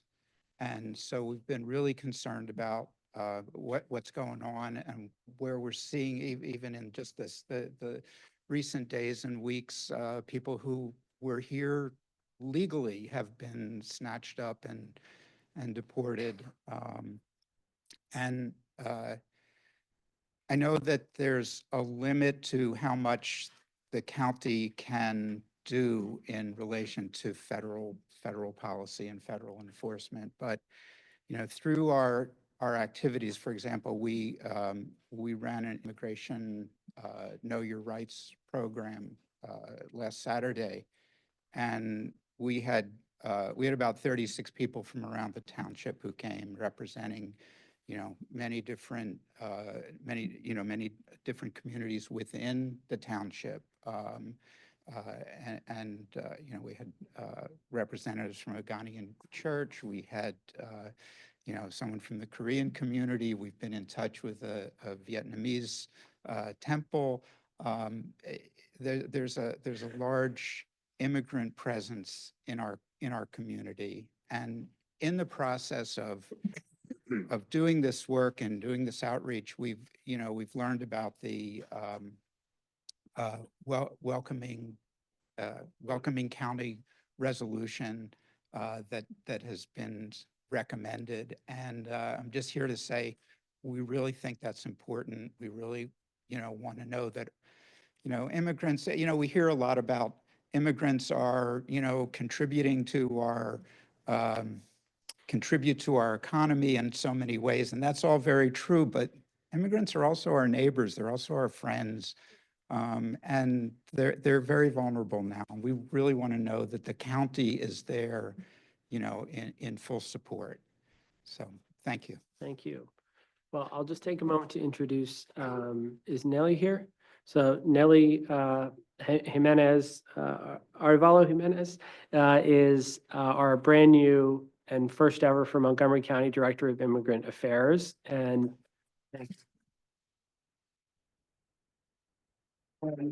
Nellie has an extraordinary background. She was president and CEO of Aclamo in Norristown, which is just pillar of the community there, provides everything from ESL, childcare, and health. There's a health clinic, but someone who really understands the needs of a community in Norristown and also other immigrant communities across Montgomery County. And we have 100,000 people in Montgomery County who are foreign-born and immigrants, and they're our friends, they're our neighbors, they're my parents, right? They're essential to everything that is that's great about our county and what we appreciate here. So we're going to do everything we can to make sure that we adequately represent and serve them as well as any other residents. So you have that assurance from me, and thank you for organizing with your neighbors. Thank you. Next commenter. Pam Albright? Pam?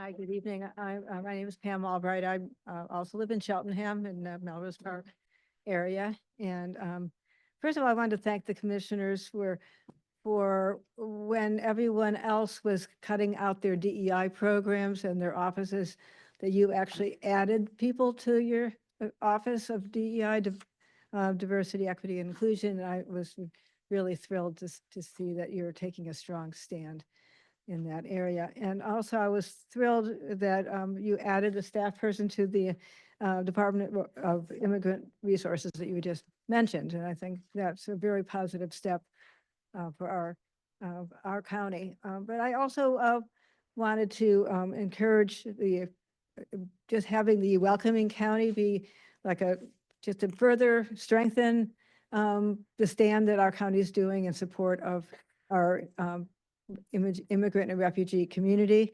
You know, in our neighborhood, we were really heartbroken to find out that a lot of kids some kids in the bus stops in our, half a block from us, were talking about how they were afraid their parents were going to get deported. You know, there was a real fear that kids were talking to each other about. And I don't like to hear that kind of trauma that our kids are experiencing. So I want us to be able to protect our neighbors and friends who are vital members of our community. And, we don't want the kids and the families to be living in fear.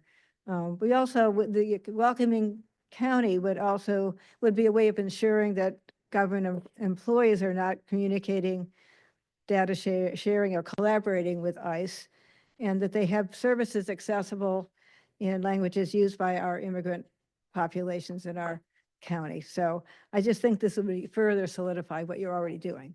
And, but I really want to thank you for your support and your desire to protect our whole community.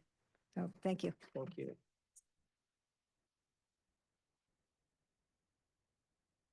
Jim Sullivan.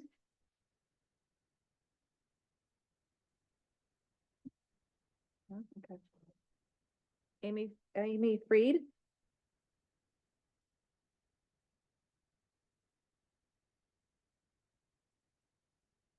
Good evening. I'm rising to encourage the commissioners also to adopt the welcoming resolution for immigrants.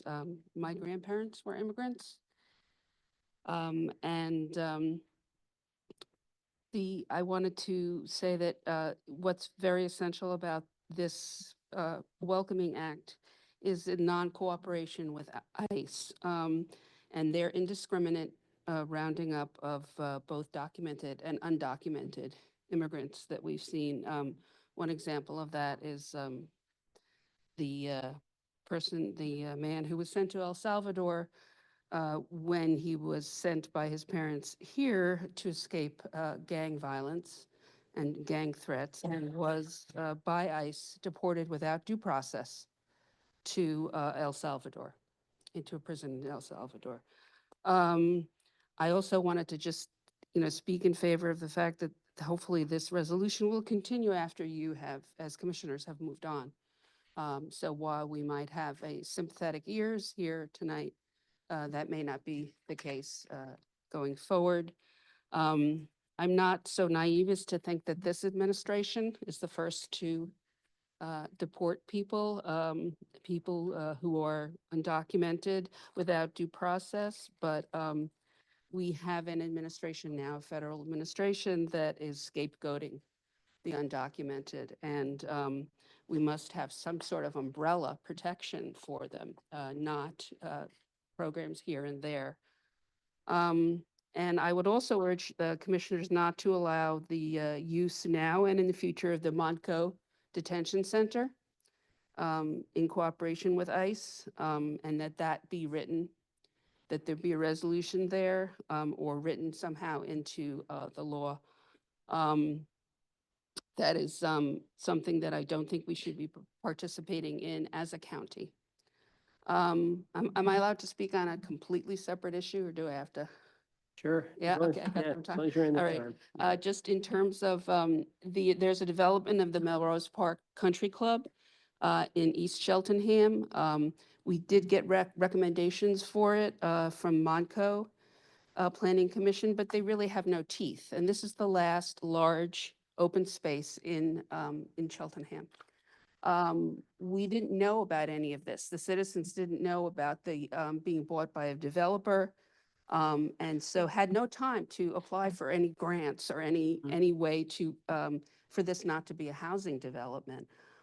This is not affordable housing either. These begin at $700,000 or $800,000. The township is very, in the red and basically looks to most any sort of development to help, have enough funding. And just one more quick thing, and that is that I would encourage the county to consider putting together some money or monies so that folks can use this money to preserve open space, even if they don't have a lot of lead time, which we had none. We had no lead time at all. So I would encourage that something be developed along those lines, and anybody can contact me, and I'd be happy to work on that. Absolutely. We can tell you about the Open Space Fund, and there's a number of our team that are here that you can talk to. They'll point themselves out. Okay. All right. Thank Thank you. Here's, that's about it. Tom Peterson.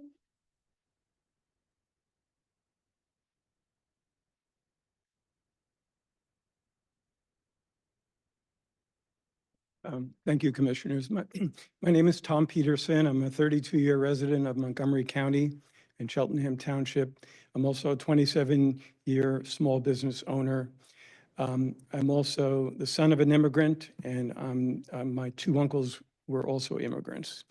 I'm here to urge you to adopt legislation for the Welcoming Act for Montgomery County for immigrants. I want to also mention that Pittsburgh, Philadelphia, Erie, as well as your sister county in Montgomery County, Maryland, have a similar type of resolution for welcoming for immigrants.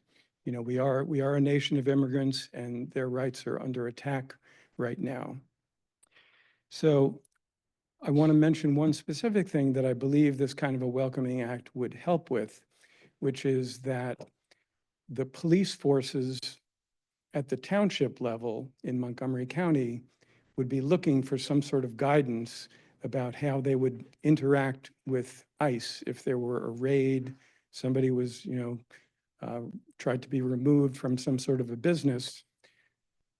The individual township police forces would be looking for some sort of guidance at the county level for what they would do in that sort of a situation.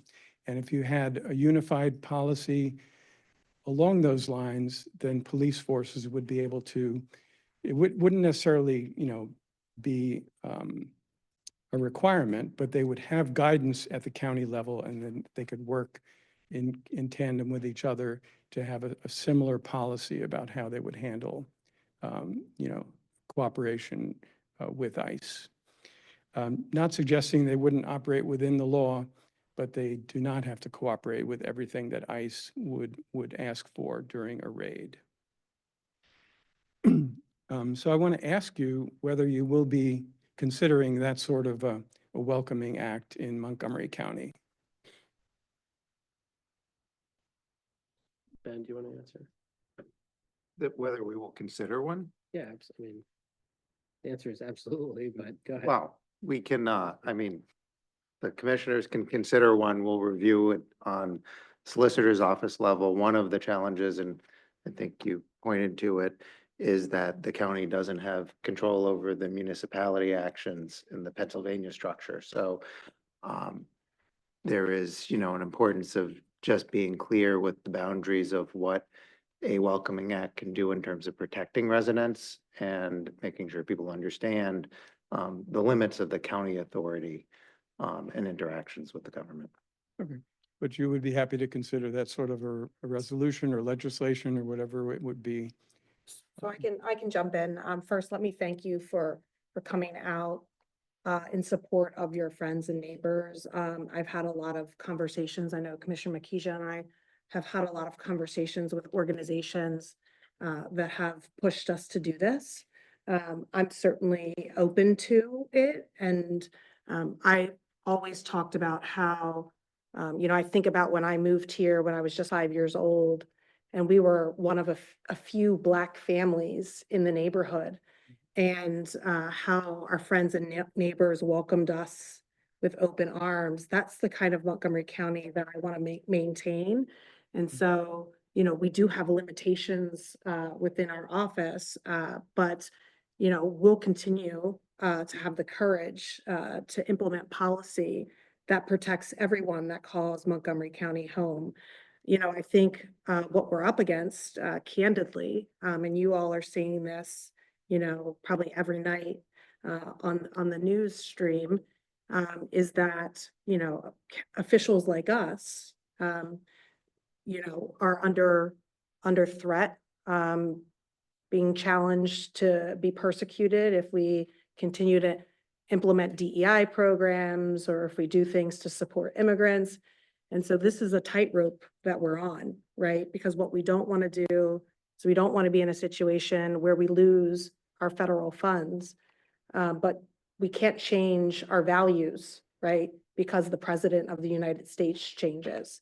And so we're trying to stay true to the values that we hold dear, or I hold dear. I can't speak for everyone on this dais.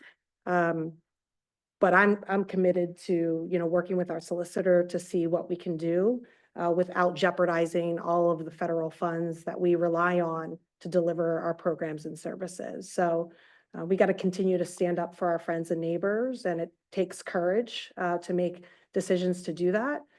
So if you all across Montgomery County can continue to be loud about this issue, we'll do our work behind the scenes to execute the full power of our role and protect our friends and neighbors. So that's not a clear answer, but we're on a tightrope here. We're trying to think about thoughtful ways that we can do what some of you are asking. Yeah. Thank you very much. Yeah. I'll just add another point, but are there any other comments on this topic too? Go ahead. They didn't put the subject matter. Okay.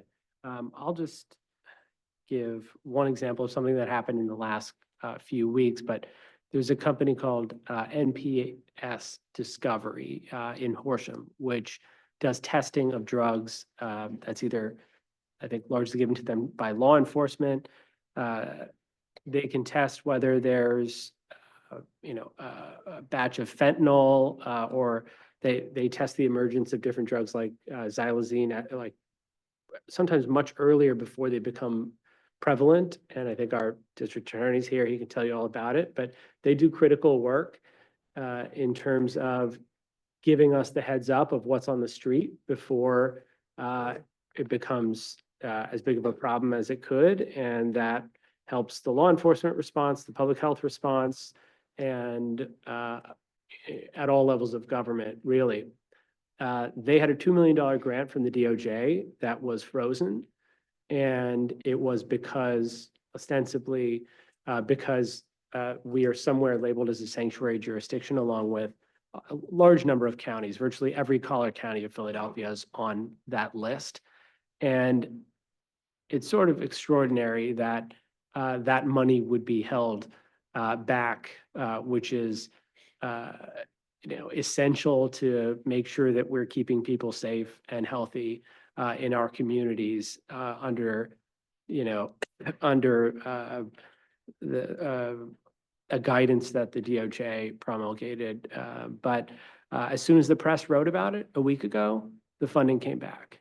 So much of what is happening, and by the way, that's not without a problem, because they have 1,500 samples that they're behind on that they need to test, because they furloughed people because they didn't get 2 million in federal funding. So it's an active harm, but when anyone actually tests this and brings to light what has happened, including we had 5 million that were taken away from homeless shelters like Laurel House, the fact is the administration doesn't really have a legal basis to stand on, and they're losing in court every day.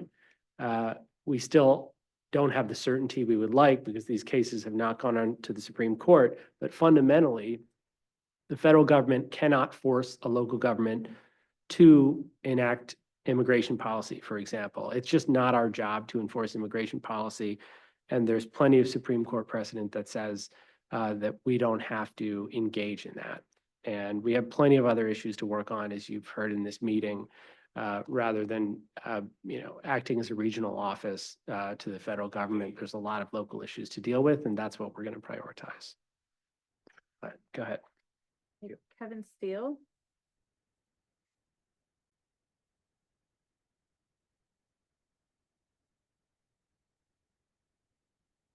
So, thanks for coming to Lower Merion. Welcome. This is a place that I have made my home for the last 30 years. And we feel very blessed to have the community here that we do. Gotten to coach boys and girls basketball in most of the gyms here, as well as in Narberth on the summer courts, which I highly recommend to everybody because it's a great basketball league. Gotten to be the local civic association president, run our 4th of July parade, and it's a wonderful, wonderful community. I've also gotten to be on the Lower Merion Fire Department board for our local department. That's my longest board since 1998 on that board, and somehow I've been reelected vice president, I think 20 times at this point. So it's a great community to live in and raise a family in. Unfortunately, we're susceptible to bad things happening here, though, too. And my friend Jim McCoy, we lost a firefighter, a volunteer firefighter, and a number of people that were injured. I prosecuted the case myself. And, it's hard on the community, and the support that you give to the volunteer agencies is meaningful with this. 5 minutes down the road from here, we had a home invasion. We had a murder. We had a terrible murder and attempted murder in that home. Chief Block, Superintendent Block, is here. He has an incredible team that worked very hard with our Chief County Detectives team to solve the case and bring it in. The investigative aspect of what they did is really, really special. And I don't think it happens in many places. The second part of that is my job now to shepherd that through the criminal justice system and hold the people accountable that have done that. And I just ask, and I continue to ask, that you support the public safety aspect of this, that you support the prosecutors that are doing this work every day and in the trenches every day. And I got y'all a memo today. I hope you'll take a look at it and consider some of the needs that we have, and those needs in comparison to some of the investments that you've made. So I'm down to 10 seconds. Thank you. Thank you. Thank you. Manira Walker.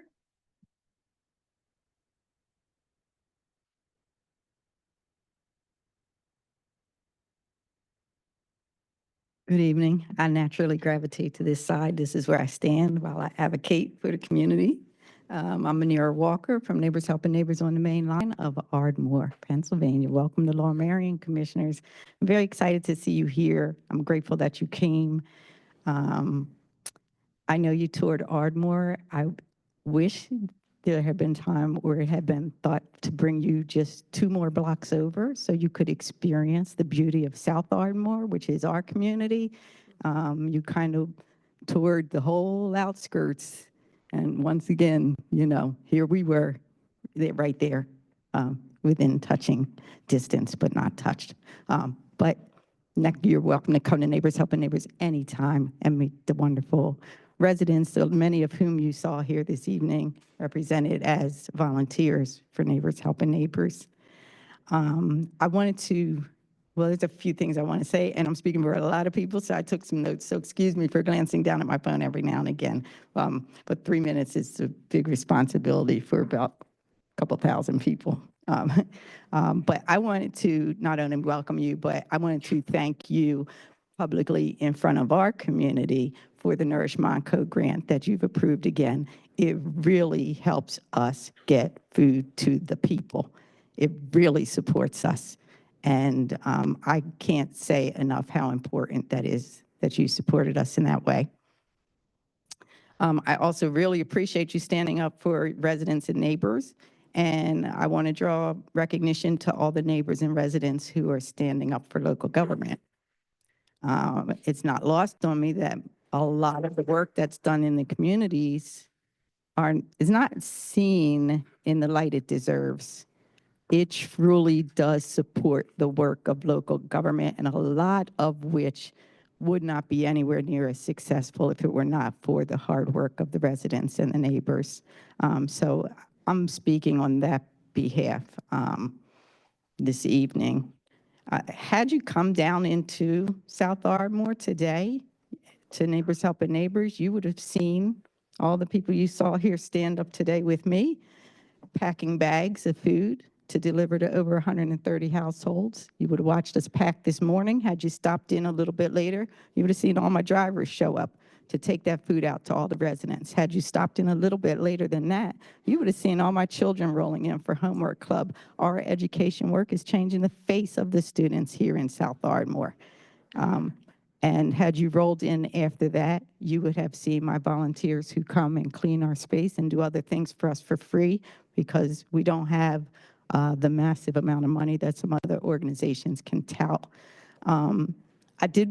I think it's only fair that I say with all the work that we do, because we do a lot, we're a hub for the youth aid panel. Where, please, I'm going to try to do this in 30 seconds, but please, it's for talking for a lot of people. The youth aid panel, where nonviolent under 18 people can come and do community service and direct themselves to a better way to act and be in society. We also, with district courts of Montgomery County, for over 18 nonviolent offenders, Office of Children and Youth. We were a huge part of the Lower Merion Township Needs Assessment. We assessed all the people who couldn't take the survey digitally. We went to the people who were blind, who were disabled, who were illiterate, who were just do things on pen and paper. We went to all those papers and got their voice into the needs assessment that's then serviced you. And a lot of our work is adds up to the statistics that you do get from Lower Merion Township.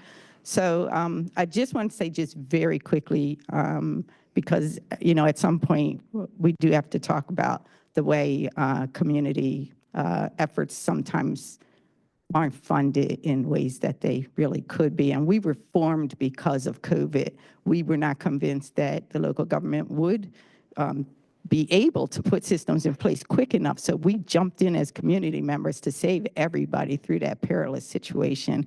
We were the ones that were out there and not knowing whether we would live or die any single day in order to get food to people and to teach the children and do all those things while everyone was home. And we did apply for ARPA funding from the county. We were told by Lower Merion we had to apply to you first. And then if we got turned down, then we could apply to them. So we did apply. We didn't get a penny. And then we applied for Lower Merion. We did end up, thankfully, after a year and a half standing at this very kind of podium, advocating for some of the ARPA funds to go to the organizations who were servicing people. They did put aside $1 million, of which we got $25,000. So at Neighbors Helping Neighbors, that $25,000 equated to, for our COVID work and our relief work and our and the rebuild after COVID work, that equated to $3 per person per year. So I'm here for every single community organization that is working their tails off and have people who are putting their extra time in from their day to make sure that everything does actually happen. Thank you so much. I really appreciate you listening, and I hope that we can find ways to continue to work together the way we work with the district, the police department, and everyone else in Lower Merion. Thank you. Thank you so much. Avia Pinsky.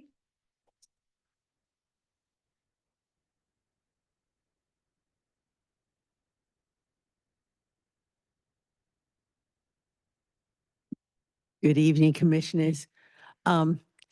I don't know if this is coming through. Some of the speakers are difficult to hear. I want to thank all of you for coming to Lower Marion Township this evening.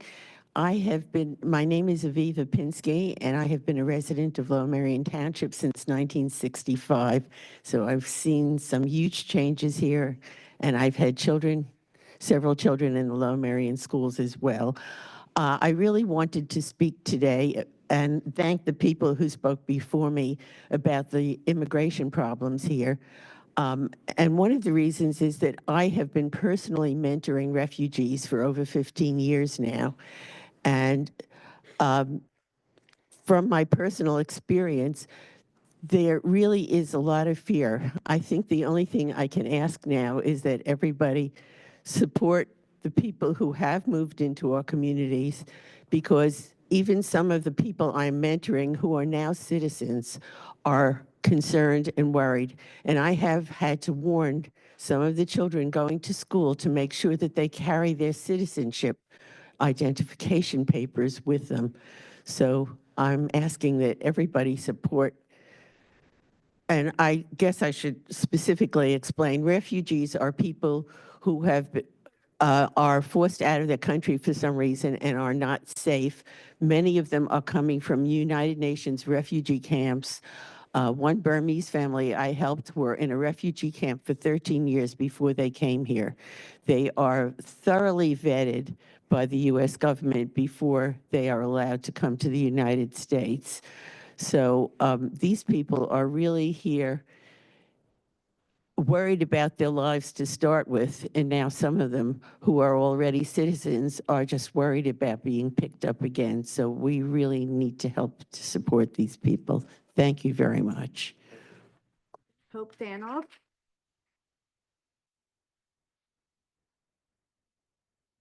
Everyone, it's a pleasure to be with everyone tonight.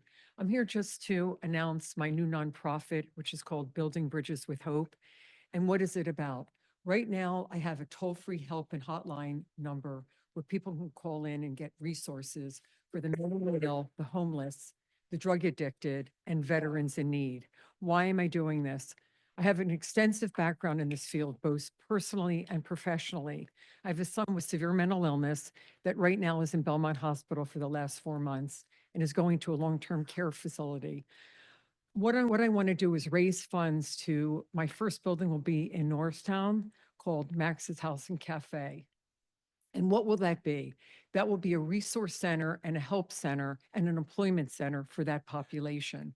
I've worked with Hawes Church and I've worked with the Hospitality Center. My son was a resident of Circle Lodge, Hope Works, and all of that. I understand there's a real need on specifically targeting the male population because they are the underserved.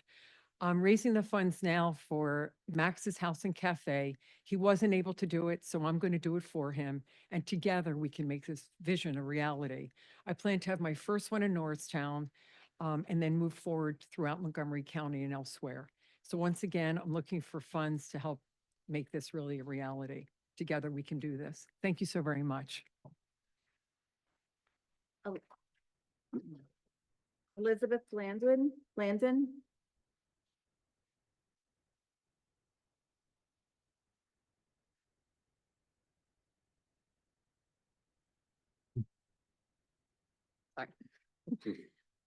Hi, I'm Elizabeth Blandon. I'm from Trap.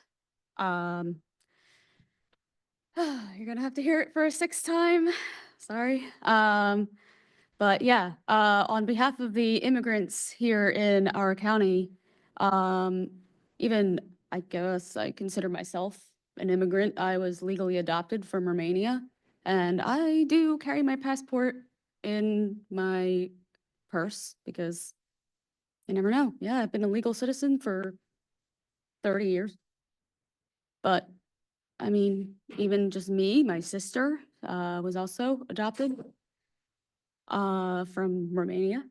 And I know plenty of other people who are legally citizens here who are just terrified out of their minds that, you know, they read the news and they watch the news and they see a legal resident being swept up and, oh, it was an administrative error.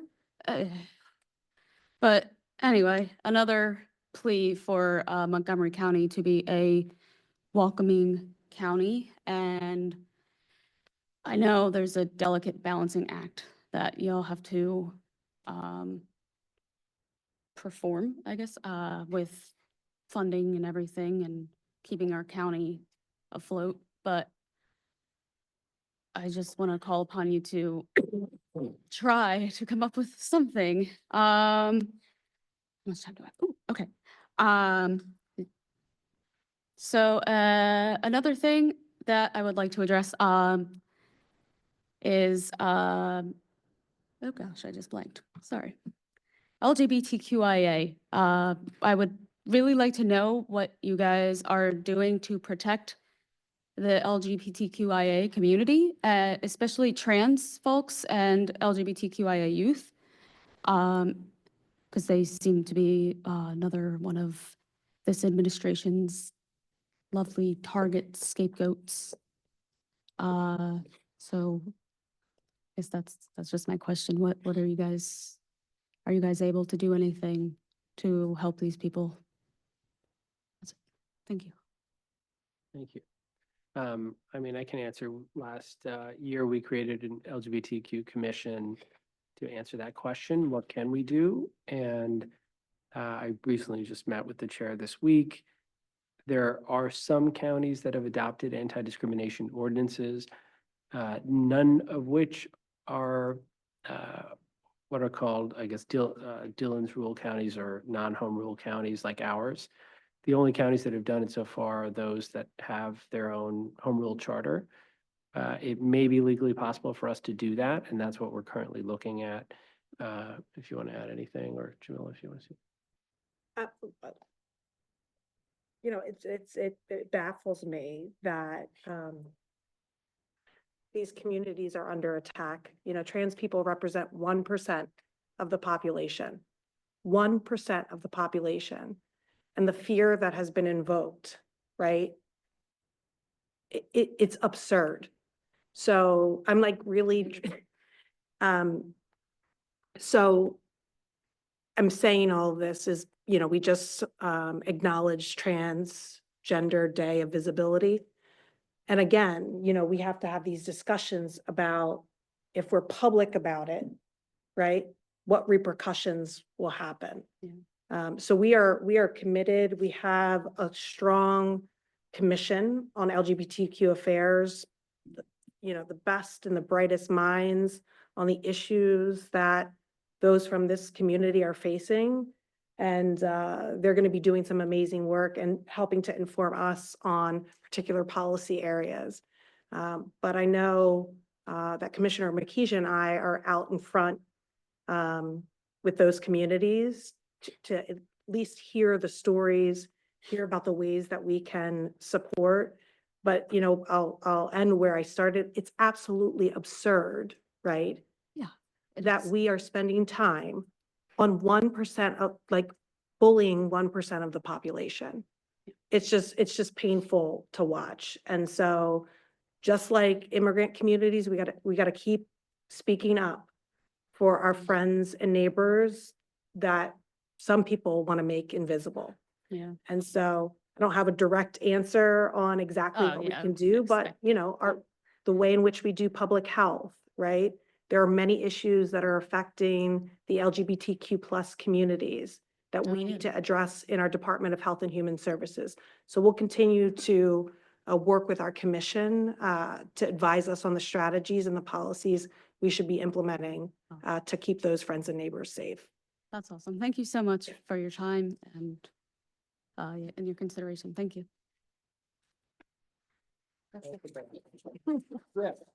So I'll just add as a reminder, it's pretty extraordinary to think that just in my lifetime, in the last 15 years, we've gone from having people in the LGBT community not being able to serve in the military, not being able to get married, and yet it's still, you know, and to having those basic rights, right? And yet it's still legal to fire someone in our state because of who they love. And so employment protections are one of the things that we could focus on. But none of those changes happened when people were afraid or less willing to speak up and speak out. So just thank you for being willing to do that, even though there are those who would, target and bully from a position of power. So we're going to maintain committed to representing every constituency and making sure that Monco's a place where no matter who you are, you have the opportunity to thrive. Thank you. That's it. All right. So that's our public comments for today. Any closing comments from my fellow commissioners?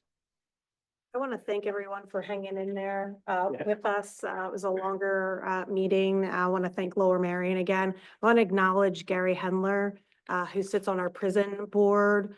Gary is also a leader in our community that advocates and fights for those suffering from mental health and addiction challenges. So I just want to acknowledge you because this is home turf for you. The last thing I'll say is, it really is nice to see people standing up for the things that they are seeing in their communities and coming to the meeting to speak out. It shows us as elected leaders that we're not alone, right, in our beliefs. And it's validating, the work that we need to do to ensure every resident can thrive, like you said. So let's keep having people come out and speak about the issues that we're seeing, and continue to love thy neighbor. And we're seeing evidence of that today. So it just really makes me feel good about this is the best of Montgomery County supporting our friends and neighbors. So I want to thank those that stood up to talk about some of the things that you're seeing happening to your friends and neighbors. That's it for me. I just want to, I'm glad, David Morgan, you're able to make it here this evening, because I was concerned when we were going to be approving on Exhibit B, number 3, for the maternal health care provider.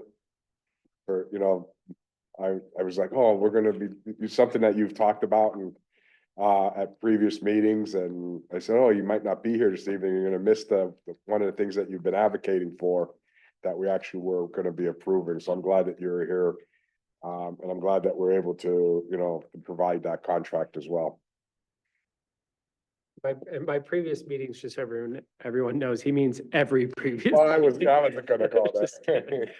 We appreciate it. Thank you. Yeah, I'll just say thank you to everyone for being here. Thank you to our staff.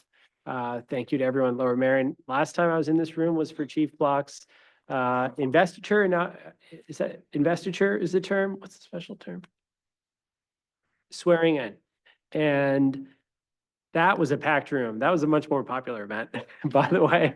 But I remember hearing your oath and being touched by it in terms of the commitment to service and inclusion and representing everyone. And thank you for everything that you're doing in the community, and all the public servants in Lower Merion for setting a great example that we can share with the rest of the county, whether it was on the tax rebate for the first responders, or whether it's on sustainability or affordable housing.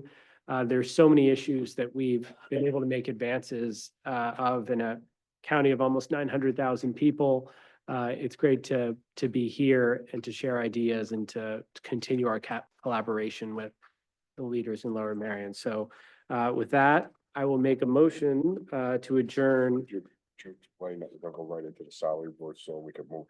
Yes. Well, we're going to adjourn and then we'll have a short meeting after that. But I'll make a motion to adjourn the April 3rd, 2025 meeting of the Montgomery County Board of Commissioners. Is there a second? I'll second that. Seconded by Commissioner Winder. Any board comment? All in favor? Aye. Aye. Meeting is adjourned. Our next meeting is April 17th at 10 a.m. in the boardroom in Norristown. I hope to see some of you there. Mr. Morgan, I'm sure I'll see you then. And we'll have a salary board meeting with control of our. If everybody can just hold tight for a second. If everybody can just hold tight for a second. Yeah, that's. One more meeting. What is the quick, this is a very quick meeting. We're gonna have a meeting of the Montgomery County Salary Board. The controller, Bob Hart, is gonna join us up here.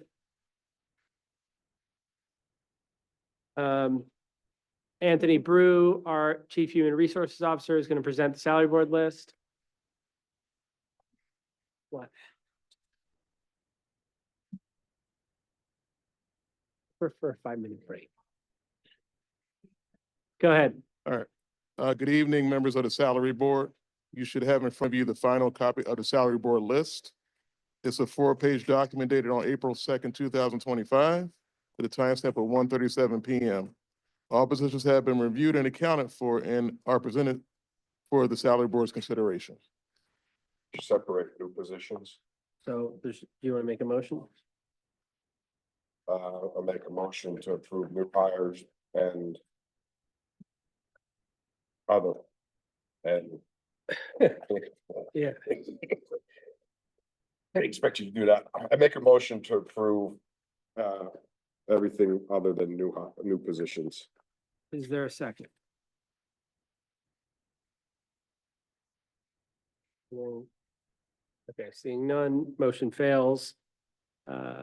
Is there a motion to approve the April 3rd, 2025 salary board presentation as given by Mr. Tony Brew? I'm requesting to separate new positions. So is there a motion? I'll make a motion. Motion to approve the April 3rd, 2025 salary board presentation as given by Mr. Anthony Brew. It's made by Commissioner Winder. Is there a second? Second. Seconded by Controller Bob Hart. Any board comment? All in favor? Aye. Aye. Any opposed? No, No, motion passes. no, I won't separate one thing off. It's ridiculous. You can make a motion. Motion to adjourn the April 3rd, 2025 meeting of the Montgomery County Salary Board. Is there a second? I'll second that. Any board comment? All in favor? Aye, meeting is adjourned. Thanks.